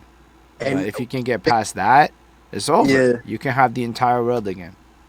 the thing is, I think for me, I think at least, I think I do better when I'm bouncing off. Even if I'm on a fucking live chat, like I was with King of the Dot, I was talking to myself, but I could see the reactions. So I'm growing up. If my raps was trash, my brothers would just tear up the paper I wrote it on and shit, throw it away, like not as trash, tear it up, start over. So I think I thrive in a group setting. You know what I'm saying? Like, so when I set the camera up and I'm just talking to the camera, I start to feel like, what the fuck am I doing? Like, I feel like, you know what I mean? Like, are you insane? Like, what is this shit? You know what I mean? When I just set a camera up and I start talking to myself. But I mean, again, that's just you got to get over that hump. And I the mean, honestly, this whole interview for me is mad weird because we're not live and I got nothing to read. There's no number, there's no viewers, there's no chat, positive or negative. It's us. It's just It's us. We got this to like concentrate on the conversation, hope. it's just, but like there's nothing, which is dope. Don't even get me wrong, but like the vibe is complete. Like this is It's like different. it's still a show, but it doesn't feel like it normally feels like a show because that it just feels having like those people there changes the whole thing for me. So like I don't know. I have a lot more trouble doing like the off camera YouTube shit once I started with going live. instant feedback. Yeah. I know how that goes. And the same thing, like, that's why you like the audience. I hate when niggas just pull up with a camera, like, spit a freestyle. I'll be like, Oh, Yeah, but it's I not. like no, none of us want that. feel that reaction. Yeah. But I mean, all that, yeah, all that's just excuses, really. If you think about it, we all could be doing a bit more, especially of the things that you like doing. Like my Facts. job, I work 10 days, not a week, but 10-day deployments, and I'm off 4 days. And I'm like, I get these motherfuckers so much now. They do pay me handsomely, but I get these motherfuckers so much of my time. Like I almost owe it to myself to put time into the things I love. But what's the things I love most is boxing. So I'm always training. I love going to the gym. My daughter, you know what I'm saying? And that's just what the fuck I do. I go on trips and I get in shape and I mac on hoes. But I could be doing more. You know what I'm saying? Like I could be doing Be more doing more. to change what I'm You doing just That's for gotta. women. why. That's why I personally, right? Like, I reached. I was like, yo, let's do a track together. Yeah, no Let's doubt. let's get this. Let's get this done. And I told you, like you're sending me the track that you sent me, got my juices flowing because I don't rap on music like that. I don't write to music like that. You should write some music like that. You have a penchant for it, sir. I So just, you Yeah, should. I I just, don't even know what it is, but I believe that Flacko is correct. Oh, he wrote know the what it is song because I saw the video he you wrote the reviewed. song Tatiano on the Littyyy Bros Volume 3. So that's Oh, Aak say that's on that word. song. And Yeah. he wrote that entire Ah, song for the most part. He wrote 98% of that song, and like the hook that's on it is his writing. His boy sang it, but it's his writing. He wrote his part. He wrote our part in the back and forth rapping. The only part that he didn't write was that little bridge that I did for 4 bars right before the second verse. But that's like he wrote that whole song. So like that's lit, if you look on the writing credits on either Spotify or bro. Apple I opened Music up or the anything song like right that, now because it didn't the even click. I didn't even make that that connection that's one time. he's the Yeah. main It he's the does. only It writer it says he's it the right only there. writer on that song. I didn't like I wasn't like, oh, I wrote those 4 bars, I need to get a nah. I was like, nah, this is his song. This Aak song. Aak wrote this. Say This word. this he brought all the energy to it. That is like when I got back what he was doing, I was like, nah, yo, just write the whole thing, write my parts too, bro. You know what I mean? Like I'm not hung up on that. Like if anything, I'm like hung up on wanting to be the way that like Kanye and them are about making music, where it's like this is a group process. and like we have many contributing hands, and like it's not just because I don't feel like I have anything left to prove. You know what I mean? In that sense, like I'm like all the way like yo, I impressed all the dudes that I like felt I needed to impress. Like I don't Yeah. need to impress any more dudes. You know what I'm saying? Like if anything, I really want to And if you'll impress notice, some women like don't really women. care. They don't care. Not in They the don't least. care about that shit. They don't care at Like all shit, who's writing what. half the Like like big they singer didn't. They were not ladies don't even affected write their own by. shit at all. They were not affected by like hearing that like Drake had or even Kanye. Like they're not affected by that. They're not like Don't care. Kanye and Drake are no longer great to me. Like no, the fuck. Yo, if you run it back far enough, the Beatles was starting on cover songs. Yeah, I mean that's always in Get me singing. In started on, rapping, it's different. Rap is very different. Nah, Like but I it's mean, always supposed to have been but I like feel more mad at them niggas. I forget what band you may know, Roy, but the band that basically all their songs was just old black blues songs and shit, and them niggas just redid it. I want to say the Clash or some niggas, some old like exa- European band, UK band, which is to use all black shit and never gave the credit. Here's the well, I thing, mean, the Beatles did that big time, and so did them did all, but so this yeah, band all of them did. strictly that. So at least the motherfucking wrote McCartney wrote some of that shit. You know what I'm saying? These niggas was just take the old songs and just redo them. It's the whole fucking shit. I forget what they called, but my point is though, is the credit. Like if you're upfront and honest about it, then nobody feels any way about anything. Like it is what it is. Like we've been watching artists get ripped for all this. Michael Jackson didn't write all them songs. You know what I'm saying? Prince wrote a lot of his shit, but like whatever. If this song's hot, this song is hot. It is what it is, right? But the problem is people would hide it, especially in hip hop, because you know we had different rules and shit. But now it's kind of out in the open. Drake kind of busted shit wide open. But we all knew that Dr. Dre was getting written for. We knew Puffy was getting written for. You know what I'm saying? We knew Jermaine Dupri was writing for his Listen, artists. when I started but working in like the those music guys were all industry, like producer I kind of guys. Yeah. Well, So I yeah, feel Kanye, but like they always got a pass, you know? Kanye was a writer though, so that's what was yeah, crazy. But like, I never felt any way about Kanye when I found out he had writers because he was doing so fucking much on the song. I was like, damn, you gotta perfect the song to perfection and be a fucking genius and make a whole new sound, and you gotta write every single word. Like, can he get some help? You know what I mean? yeah, no, Can you let him absolutely. get some help? So I ain't mind that at all. But like Drake, if you're going to be considered the best ever, which people was talking about, and you didn't write it, now hip hop has a problem with that. Now, if we talking about his pop songs, I don't give a fuck. Like this, I don't care who wrote Hotline Bling. Like I don't care. But what I'm saying, like you know what I mean. What I'm saying is like when it comes down to you, verse for verse, bar for bar, I mean, but that I don't think that he right. Like I think that on the AM and the PM series, he's proven like, yo, bro, like I write right. You know what I mean? I doubt that anybody is like writing that stuff. we don't Yeah, know. when I can. I'm to the point now. I've listened to him so much. I can tell when he wrote it and when he didn't. I can tell from his flow. So when he has Right. all of a sudden he sounds like he's from down south. Somebody wrote that. So on Energy and all them other songs that we know old boy Yeah. wrote. Hmm. But when he paused between his bars, he takes like that breath because that is to me is the DNA of who you are as a writer. I can always tell. That's how I listen.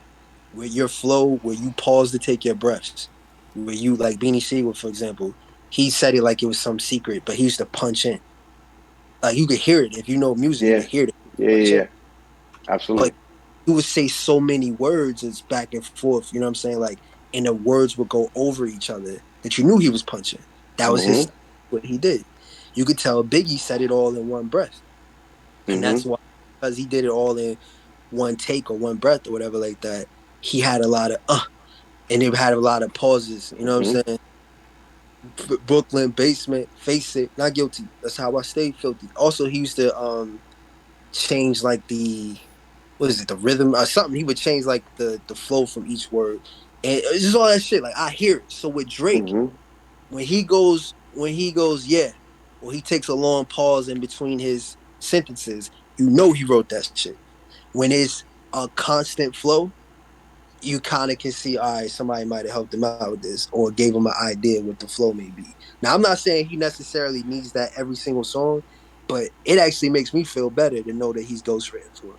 Same thing, like I found out Jay Z didn't write every, because when I was young, I thought the artist wrote every hook, every word on the song. So when I Yeah, found nah. he was giving him hooks, I was like, oh shit, that made me feel better because I'm like, how the fuck do you produce all this greatness? Same thing with Drake. When I found out that nigga was getting ghostwritten for, I was like, damn. Because like, how do you have a new flow every song, every album, every other verse is a new flow, a new swag, a new different this, and you sing it? I was like, this nigga's the greatest. What can I fucking do? Because I think all that shit. And come to find out, he had help. And I'm like, oh, okay. One person can't be, you know what I mean? Ain't going to be a fucking mountain or island. They say one person can't be an island. So fuck it. You know what I mean? If niggas get help, they get help. Now, me personally, I don't mind a nigga saying, why don't you say it this way? Or why don't you do this that way? Getting my whole shit written from me for me doesn't feel right, but not because I feel like I'm breaking the sacred code of hip hop. It's just because I got so much I want to express and nobody Mhm. can express me the way I can express Mm. me. But I'm such a good writer. When I was writing my bars and I was talking about Flacko, I was saying like, yo, I was writing as if I was him. So, Facts. man, razor under the tongue. I can give you. Broke shit. I beat your ass and give you fashion tips. You know what I'm saying? Facts.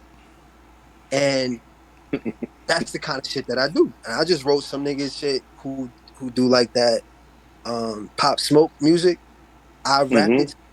That nigga said, "Yo, you sound like me and everything." Like I almost thought I was listening to me rapping. And that to me is where I'm a writer. So whether you like my music or not, you know, music is more emotional. It's a feel, like how you feel at a certain point in time. I could put on a rock song when I'm ready to hear a rock song. I might put on old school R&B when I'm ready to hear fucking the Temptations. I have different moods and shit. So you may not be in a good mood to hear my shit. You may hear it one day and it might hit. You may hear it one day, you don't like his voice, you don't like this, whatever. You can, my writing in my mind is irreproachable though. If you take my words, take it off the beat, take it off whatever, and just read what I wrote, you gotta fuck with me. So that's why I hang my hat on it. So that's why I started ghostwriting. I started, and Flacko was just the first person that ever said, like, yo, just write my shit for me. I would ghostwrite in the way of like, if I'm in a studio with an artist and we're making a song together or I'm working on his song, I'll give him like some line. Like, why don't you say this? Yo, why don't you say that? Why don't you say this? I remember I wrote this song for a nigga who can sing and rap, and he was singing this Jamaican song, and I wrote a verse. Thorough. It was fucking beautiful. And he made me sing it. And I'm like, yo, I don't even know how to speak patois. Like, why the fuck is you? But that's how like hard up he was. He didn't want me to give him the lyrics. And I was always thought that was stupid. I was like, yo, I did it, but I was like, it ruins the song because I sound dumb on this fucking song. I wrote it for you to say. You know what I'm Yeah. saying? Yeah. Yeah. And he couldn't accept it, but he knew it was dope, but he wanted it on the song. And that kind of shit we gotta let go of. Like, Yeah. let's just Exactly. music possible. You know what I mean? So if Yes. I'm and my man say like, yo, that line, why don't you take a word out and say it a little faster? Why don't you do this? I'm fine. You know what I'm saying? Fine. Or if I got a line and you like, won't you say it like this and it's a better line? Fuck it. Let's do it. You know what I'm saying? Hmm. So yeah, it's just it's a lot. It's like we was talking about at the beginning with Pat and everything. It's a lot of ego, is what it is. And Yeah. I think people are finally removing a lot of ego from shit. You know what I'm saying? Facts. I mean, So especially when you had 2 years of isolation forcing you to face yourself. Because I think for a lot of us, no, bro, I went from like being in this office place with this dynamic of this weird corporate politics and the layers you put on trying to deal with colleagues to all of a sudden I'm just home with my girlfriend and I can just straight. be myself and even work from home. Like, you're not with nobody. And I didn't go back to work. So since work from home, it's like, who am I impressing? I don't have to do none of that shit. And it's like, I think a lot of us, even if there was a temporary thing for work from home, you still, many people spent 3 to 6 months alone, you know, in a sense. Where I don't think Word. a lot of us have really done that prior to COVID. I did. Um, Yeah. it's the lowest I ever felt. Right at. in the dot battle. I lost the job, then I lost the second job, and my daughter was born, and I used to call myself Mr. Mom because I couldn't get work. Come to find out, in hindsight, there was a fucking shortage of everything. Like the economy was fucked up. But um, I didn't realize that. I'm just like, yo, I can't work, and I'm doing like track. You know, when you go up and you get a job, and I'm fucking boxing food on a conveyor belt. Like, what was that? Remember that show Thelma and Louise or some shit? I forget what it was called, but like they come on and they're doing all these different odd jobs. That's how I Oh, was. I forgot the name of it, but I know what you're talking about. Yeah, that's an old school show too. Hmm. But yeah, I'm doing jobs like that. But mostly my job was to stay home and take care of the kid. And my baby's mom was going out and working. I felt fucking worthless. Like I enjoyed the time I spent with my daughter, and I enjoyed getting that close to her. To this day, we got a bond like how a mother and a like in my mind how I believe a mother and a kid bonds because she spent time with me. I fed her, changed her, everything. But in that time, I wasn't being productive and I wasn't bringing in as much money as I thought I should be. So, with that being said, it was me and my daughter, and it was my first child, so I didn't know anything. So I thought like I had to keep her away from germs. So we mostly just stayed in the room, and I was slowly driving myself fucking crazy. And what I realized was like life is short as shit. And I remember it's not no crazy story, but I was on the highway and I fell asleep, and the fucking big ass truck honked the horn and I swerved in his lane. I could have died. And I could have died being miserable. I could die anytime. I'd rather die being happy and doing exactly what the fuck I'm doing in this world. So Word. when I go out, I'm gonna go out as happy as you never. Like I don't have bad days. You know what I'm saying? Like honestly, I don't have that. Even if I'm sitting here not doing nothing, just staring at the wall, I done worked out. I done got in the sun. I done did, you know what I mean? I done did whatever with my daughter. I done called up every member of my family just to check on them, see how they doing and shit. I don't have bad days when I'm doing my shit. You know what I mean? So I love boxing, so that's what the fuck I do. I love working out is what the fuck I do. You know what I'm saying? I love music. Even if I'm not working on my own shit, I'm always helping somebody else with it. So that's what the fuck I do. You know what I mean? Even comedy. Like I write jokes almost every other day. And if I don't go on stage, to be honest, I don't really even like the stand up. After you've done battle rap, the reaction you get from stand up crowds is not really. It doesn't do anything. You know what I'm saying? Like Yeah, yeah. It's when not the you blow same. when you blow the roof off some shit, and Yeah. you just feel like a range of emotions. No, it really. I see. You know who was for a second there? One of my favorite battle leagues was that Chicago Battle League where they were putting so many like graphics to the battles and like Mhm. shaking the camera when it was like a room shaker type of bar, and it Yeah, was just like yeah, because that's no, how it feels.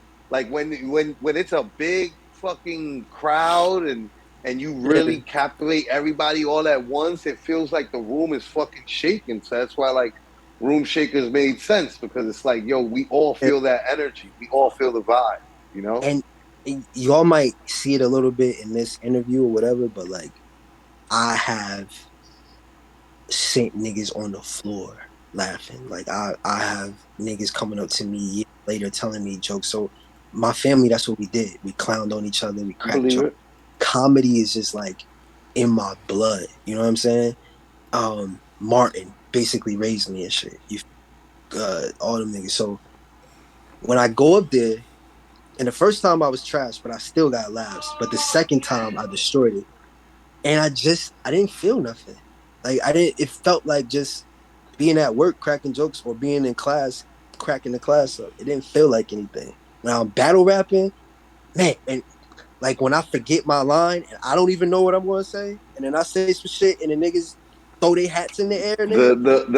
The feeling of like, oh my god, I just went from like I could have like right like analogy wise like I could have just crashed the car and I Yeah, didn't and I saved myself. You know what I yeah, mean? So I it's feel it. it really yeah no it's not it's I mean I've never done stand up. I wanted to like a couple years ago my New Year's resolution was to like write my 5 minutes. You know what I'm saying?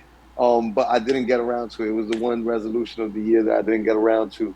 But like it's because I respect and I understand the art form and I know how it works. But I could see how it wouldn't ever match that feeling because there's something about like when you really fucking shake a room and everybody, oh, that That is shit just is like, funny. oh my god, yo, Yeah, you feel like fucking Superman, you feel like King Kong, you feel like fucking top that's of the what world. we fucked up back in the day, Flacco, that they know how to do now. But back in the day, we fucked up. Like, show the crowd reaction, my nigga. Like, and Yeah, we camera would should have been edit the over there. fuck out of those. We would edit the fuck out of those battles back in the day. It was just like Yeah, what, yo. I had a battle that like I remember. Shouts. It was my last battle, Myers Lansky, and like homie like left the stage and went to the bathroom and spent like a half hour in the bathroom, and like I was like, yo, I want that in the battle, bro. Like I want y'all to show people like like they made it that was like your a last quick. one, that dude. That was my last one, and it was like a quick cut, and it was one of those like, nah, bro, you don't understand. Like my energy and vibe was all like at one point I didn't know, so at one point I was ready to leave the stage, go have a bogey outside, and be like, yo, oh well, battle's over. You know what I'm saying? Like I'm gonna move on with my life in the night Did, and did he shit. have like an anxiety attack, like Tank Lip? I think that it was a I think it was a mix of like anxiety and the lights at EO Dub were because we did it at EO Dub at the venue Pyramid nightclub, and that them lights were a little punishing when like they did like battle raps because they would turn them all on with the white brights, not like club setting trying to perform, and so in turn like between like drinking, I'm sure, and like nerves. You know what I'm saying? Like, but I also can't speak for him. But that's what it looked like. You You know feel nervous before you perform some shit? what happened? I don't get. Do you get nervous before you perform some shit? It's funny because leading up to that battle, my main problem in battles was that I was letting my nerves control me, and so like I wasn't really I would have a good performance, bad performance, good performance, bad performance, and like I couldn't get no consistency going because like the insecurity of losing made me too nervous. And that battle, I went into it with a very like I don't care, win or lose, all I know is like I'm gonna fucking spit these bars and like hold it down. And I went in there with a nonchalant attitude, and that like immediately showed me I should have been going in with that attitude the whole time because Yeah, my relaxation level made me like super like my performance was like best that it had ever hit. You know what I'm saying? So oh, fuck. I you was never just gave a fuck. yeah. I would never like people be like, "It's no way you didn't get nervous." But I think the only thing I would say is always right before I had to go on stage, I had to pee. So maybe that was like a form of like my subconsciously me getting nervous. And I would say another thing would happen is I would forget everything. That I couldn't remember the first word to my bars ever. And I'd be like, why can't I remember? And I'd be like, well, I guess whatever comes out and shit, right? And, and then the words would come back to me. And then the other thing I noticed, I would get real sleepy right before the battle. And I Yeah, think it's because probably nerves. I would like hype up. And that's why I used Mm-hmm. to much because I was trying to make sure I woke up and shit. But yeah, man, I would go in and I would watch. I used to like to go third or second or something like that, so I can watch the first battle and I'll be like, yo, y'all like that shit? I can't wait till I go. Y'all gonna love me, right? And then all the whatever doubt or whatever I have will just leave. So I remember I was doing the first wedding and I was like, I don't fucking know what I'm supposed to do. Like I've never hosted a wedding. Like I know I'm funny and shit, but like, am I supposed to make it about the people? Am I supposed to be entertaining? And I asked my boy, and he was like, "Yo, man, just be you. Like weddings are boring and shit. Just be you and make it entertaining." But I didn't want to put like all the spotlight on me because it's supposed to be their day and shit. So I Yeah, didn't know. So I was like, I don't know what the fuck to do. And then I just did the same shit. Like, oh, I guess whatever I do is what's going to be done and shit. Killed that. So yeah, I don't know. I never felt nerves like that before. Especially running away. I'm more scared of I'm more scared of like not being entertained. Like this show gotta go on, B. I don't care what the in the battle, where I told the nigga about his father being half a man and shit. I Mhm. forgot every single word of my first verse, and nigga, I started rapping gibberish. I just started saying words like nothing was coming to me, and I just said whatever the fuck. I was rapping gibberish, and I remember he rapped back to me. He's like, "Yeah, that was real clever." And then he started rapping his rhymes and shit. Then I came back and freestyle and won off in 2 rounds. And that's what I'm trying to say. Like the show must go on, B. So I don't know to Yeah, understand is that just walk away and I don't get it. I guess I get it, but I don't. I can't relate to it. You feel me? yeah, yeah. Nah, absolutely. Not everybody. It doesn't work like that for everybody. You know what I'm saying? Some people say that they fucking vomit. You know what I'm saying? Do you remember It, Tank Lip? it Tank Lip. I don't remember him, but I know his name. His name is fun because he was pardon me, Tank Lip, if you see this, but you was trash. And but he got famous because he had that same thing happen. And that's how small the battle rap world used to be. Like you could be famous just for fucking up. You know what I'm saying? Like remember when Yeah, Dizaster that was like the biggest thing on earth? Like this nigga choked, you can't believe that shit. You know what I'm saying? yeah, yeah, And now shit is just regular shit now. It's funny how that works. yeah. Fair. Facts. Yo, this was a great interview, bro. Yeah. um, uh, Is this the let's. normal amount of time y'all go on? Because I I know I be mean, Depends. And limit. when nah. y'all can do the memory lane battle rap shit, it can go on indefinitely. To be honest with you, so I was like, like, but like, yeah, I could go 3 hours a lot if the person's interesting. It doesn't happen if the person's not interesting. Usually, it's like there are people who want to just do this like bullet point version of their life, and then that'll be like the I hate, 90 minutes to 2 minute. They're I really hate that. protective. It takes a minute to get them to warm up, and then like, I don't know, maybe they're just not doing a lot these days, but they get to a certain point where they stop being comfortable talking. Then you got the other side of it where you can just talk about anything. In a sense, you're very entertaining because you like entertainment. So it's you've also intelligent and able to connect things. So Hmm. it's like the tangents and shit. Like those ones will go on because they're not boring. So as long as the content's hot, why would we want to limit it? Except for Yeah, like no, at a certain point. yeah. I mean, I know that, but I know people be having their time limits and shit, and I could talk. I could continue talking. Like right now, the young lady with me is pissed off because I've been talking for days. I totally feel that. She Nah, had, I yo, mean, listen, I think that we have that in common. You know what I'm saying? Like that's part yeah. of like the charm to this show, right? Is that I'm like, I'm a typical New Yorker and I'm gonna cut you off, like, but like I mean, I I don't talk understand. a lot. I thrive with East Coast niggas. Nah, Conversation, yo. but it's also like that's what the point. That's why it's perspectives, right? Because it's not that like linear, boring interview. It's like nah, I kind of like the amount of weird battle rap shit I know for how little I've watched of battle rap is phenomenal to me. Yeah, it's good because Holden, when we got together, he didn't really have any like battle rap knowledge at all. And Nah, I'm not the type to like it uh wa- or Yeah, I'm now not the type to like bombard someone. So like I'm not gonna be like, oh, you don't know about such and such. I Here barely, goes 200 links. Like, nah, you yeah, I know nah, what I'm barely. that's not. saying? It was basically like you're gonna interview this guy, and the Yeah, first one was let's Iron Solomon. I didn't know who the word. fuck Iron Solomon was at that moment in my life. I could not have told you. And so it's been that the whole journey is He's just a really, really solid dude. Shout outs to Iron Man. Super, super facts. solid, bro. In Toronto, he's a really good guy.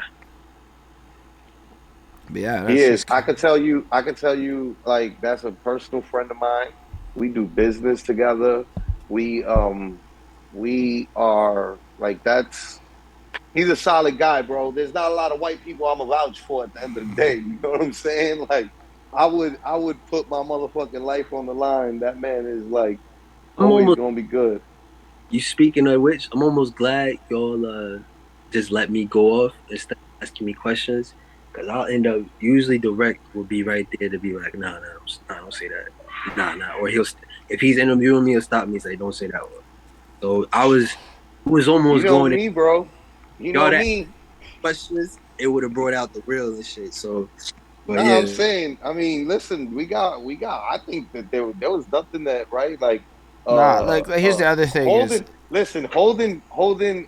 Cringes at the F word when we're on fucking line because, well, oh, yeah, he's worried about Twitch flagging the channel and X, Y, and Z. absolutely.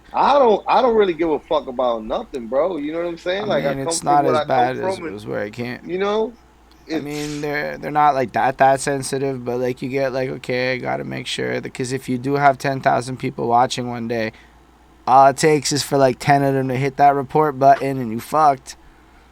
yeah, nah. When I was doing the King of the Dot shit, it was on Twitch. It was live on Twitch.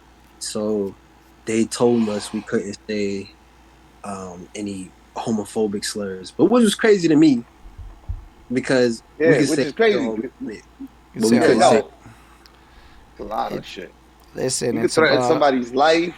You could fucking talk about somebody's fucking dead family member. You could call we Yo, could call each other niggas all day, right? But But I cannot can't though. say no If homophobic I shit. were to do that, it equates to the same thing and it's deaded, right? Like, yeah, I guess that's true, but it's just that what they allow and what they won't allow. But I remember everybody was it's scared because mad arbitrary.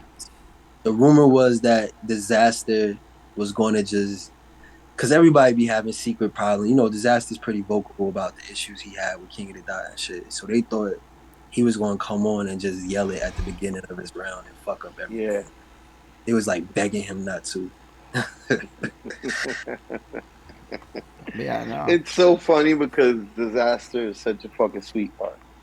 He's such a nice Yeah, guy. yeah. And once you get to know him, he's a real nice guy too. Really But that's nice the guy. character he plays. You know, that's what people. Yeah, nah, absolutely. I understand. I understand him. Tay Rock, I'm pretty sure. You know what I'm saying? I know Arsenal is also not the person that or like that's his battle rap persona. That's who he is when he steps in a ring. It's like fuck you, I'm Mr. Disrespectful. You know what I'm saying? Yeah. But like Does he really even do nice that guys. anymore? He don't even do that anymore. But I don't even know. I haven't really me seen neither. Me neither. anything Fair. recently, but I'm pretty sure, even if he doesn't, right? Like you still like earned the reputation, you know what I'm Yeah. saying? So, but Yeah, really nice guys, really fair. nice guys, all of them.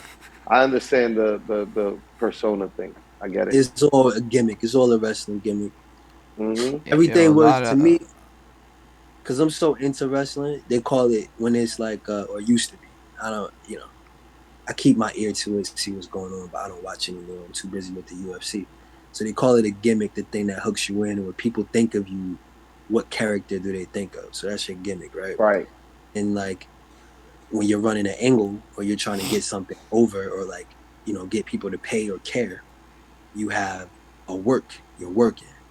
So mm, you'll say certain things or do certain things to get people emotional reactions to work them to get the money out of them to get the money out the mark.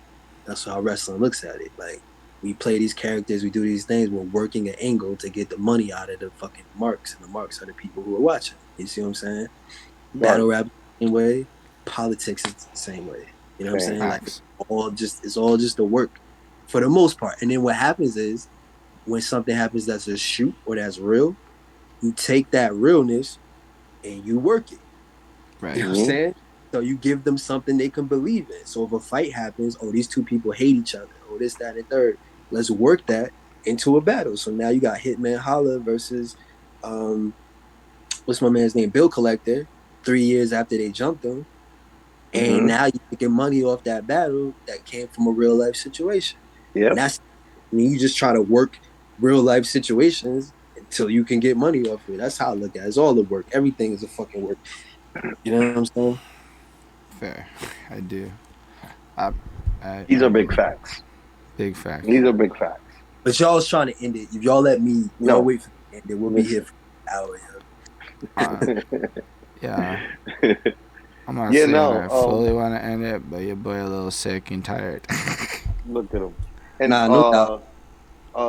It's Have me just on not. again. I got other stories No, to I tell. would love to. You really We'll have you like on. your energy is ridiculous. I bet we We'll could have have you you on a on Wednesday. Like, yeah, Wednesday would be awesome live. because then we Oh got my live gosh. and we got the crowd. You know what I Or mean? Yeah, even if you can't do it on a Wednesday, because if we could figure out a way to do it live as whatever, because your energy is ridiculous, and I bet with questions, people bouncing off of it, that'd be hot. no doubt. Yeah, so let's do it then. Plus, I like the freestyle thing of it. So like when they jump in with a question that's way left field, that'd be dope.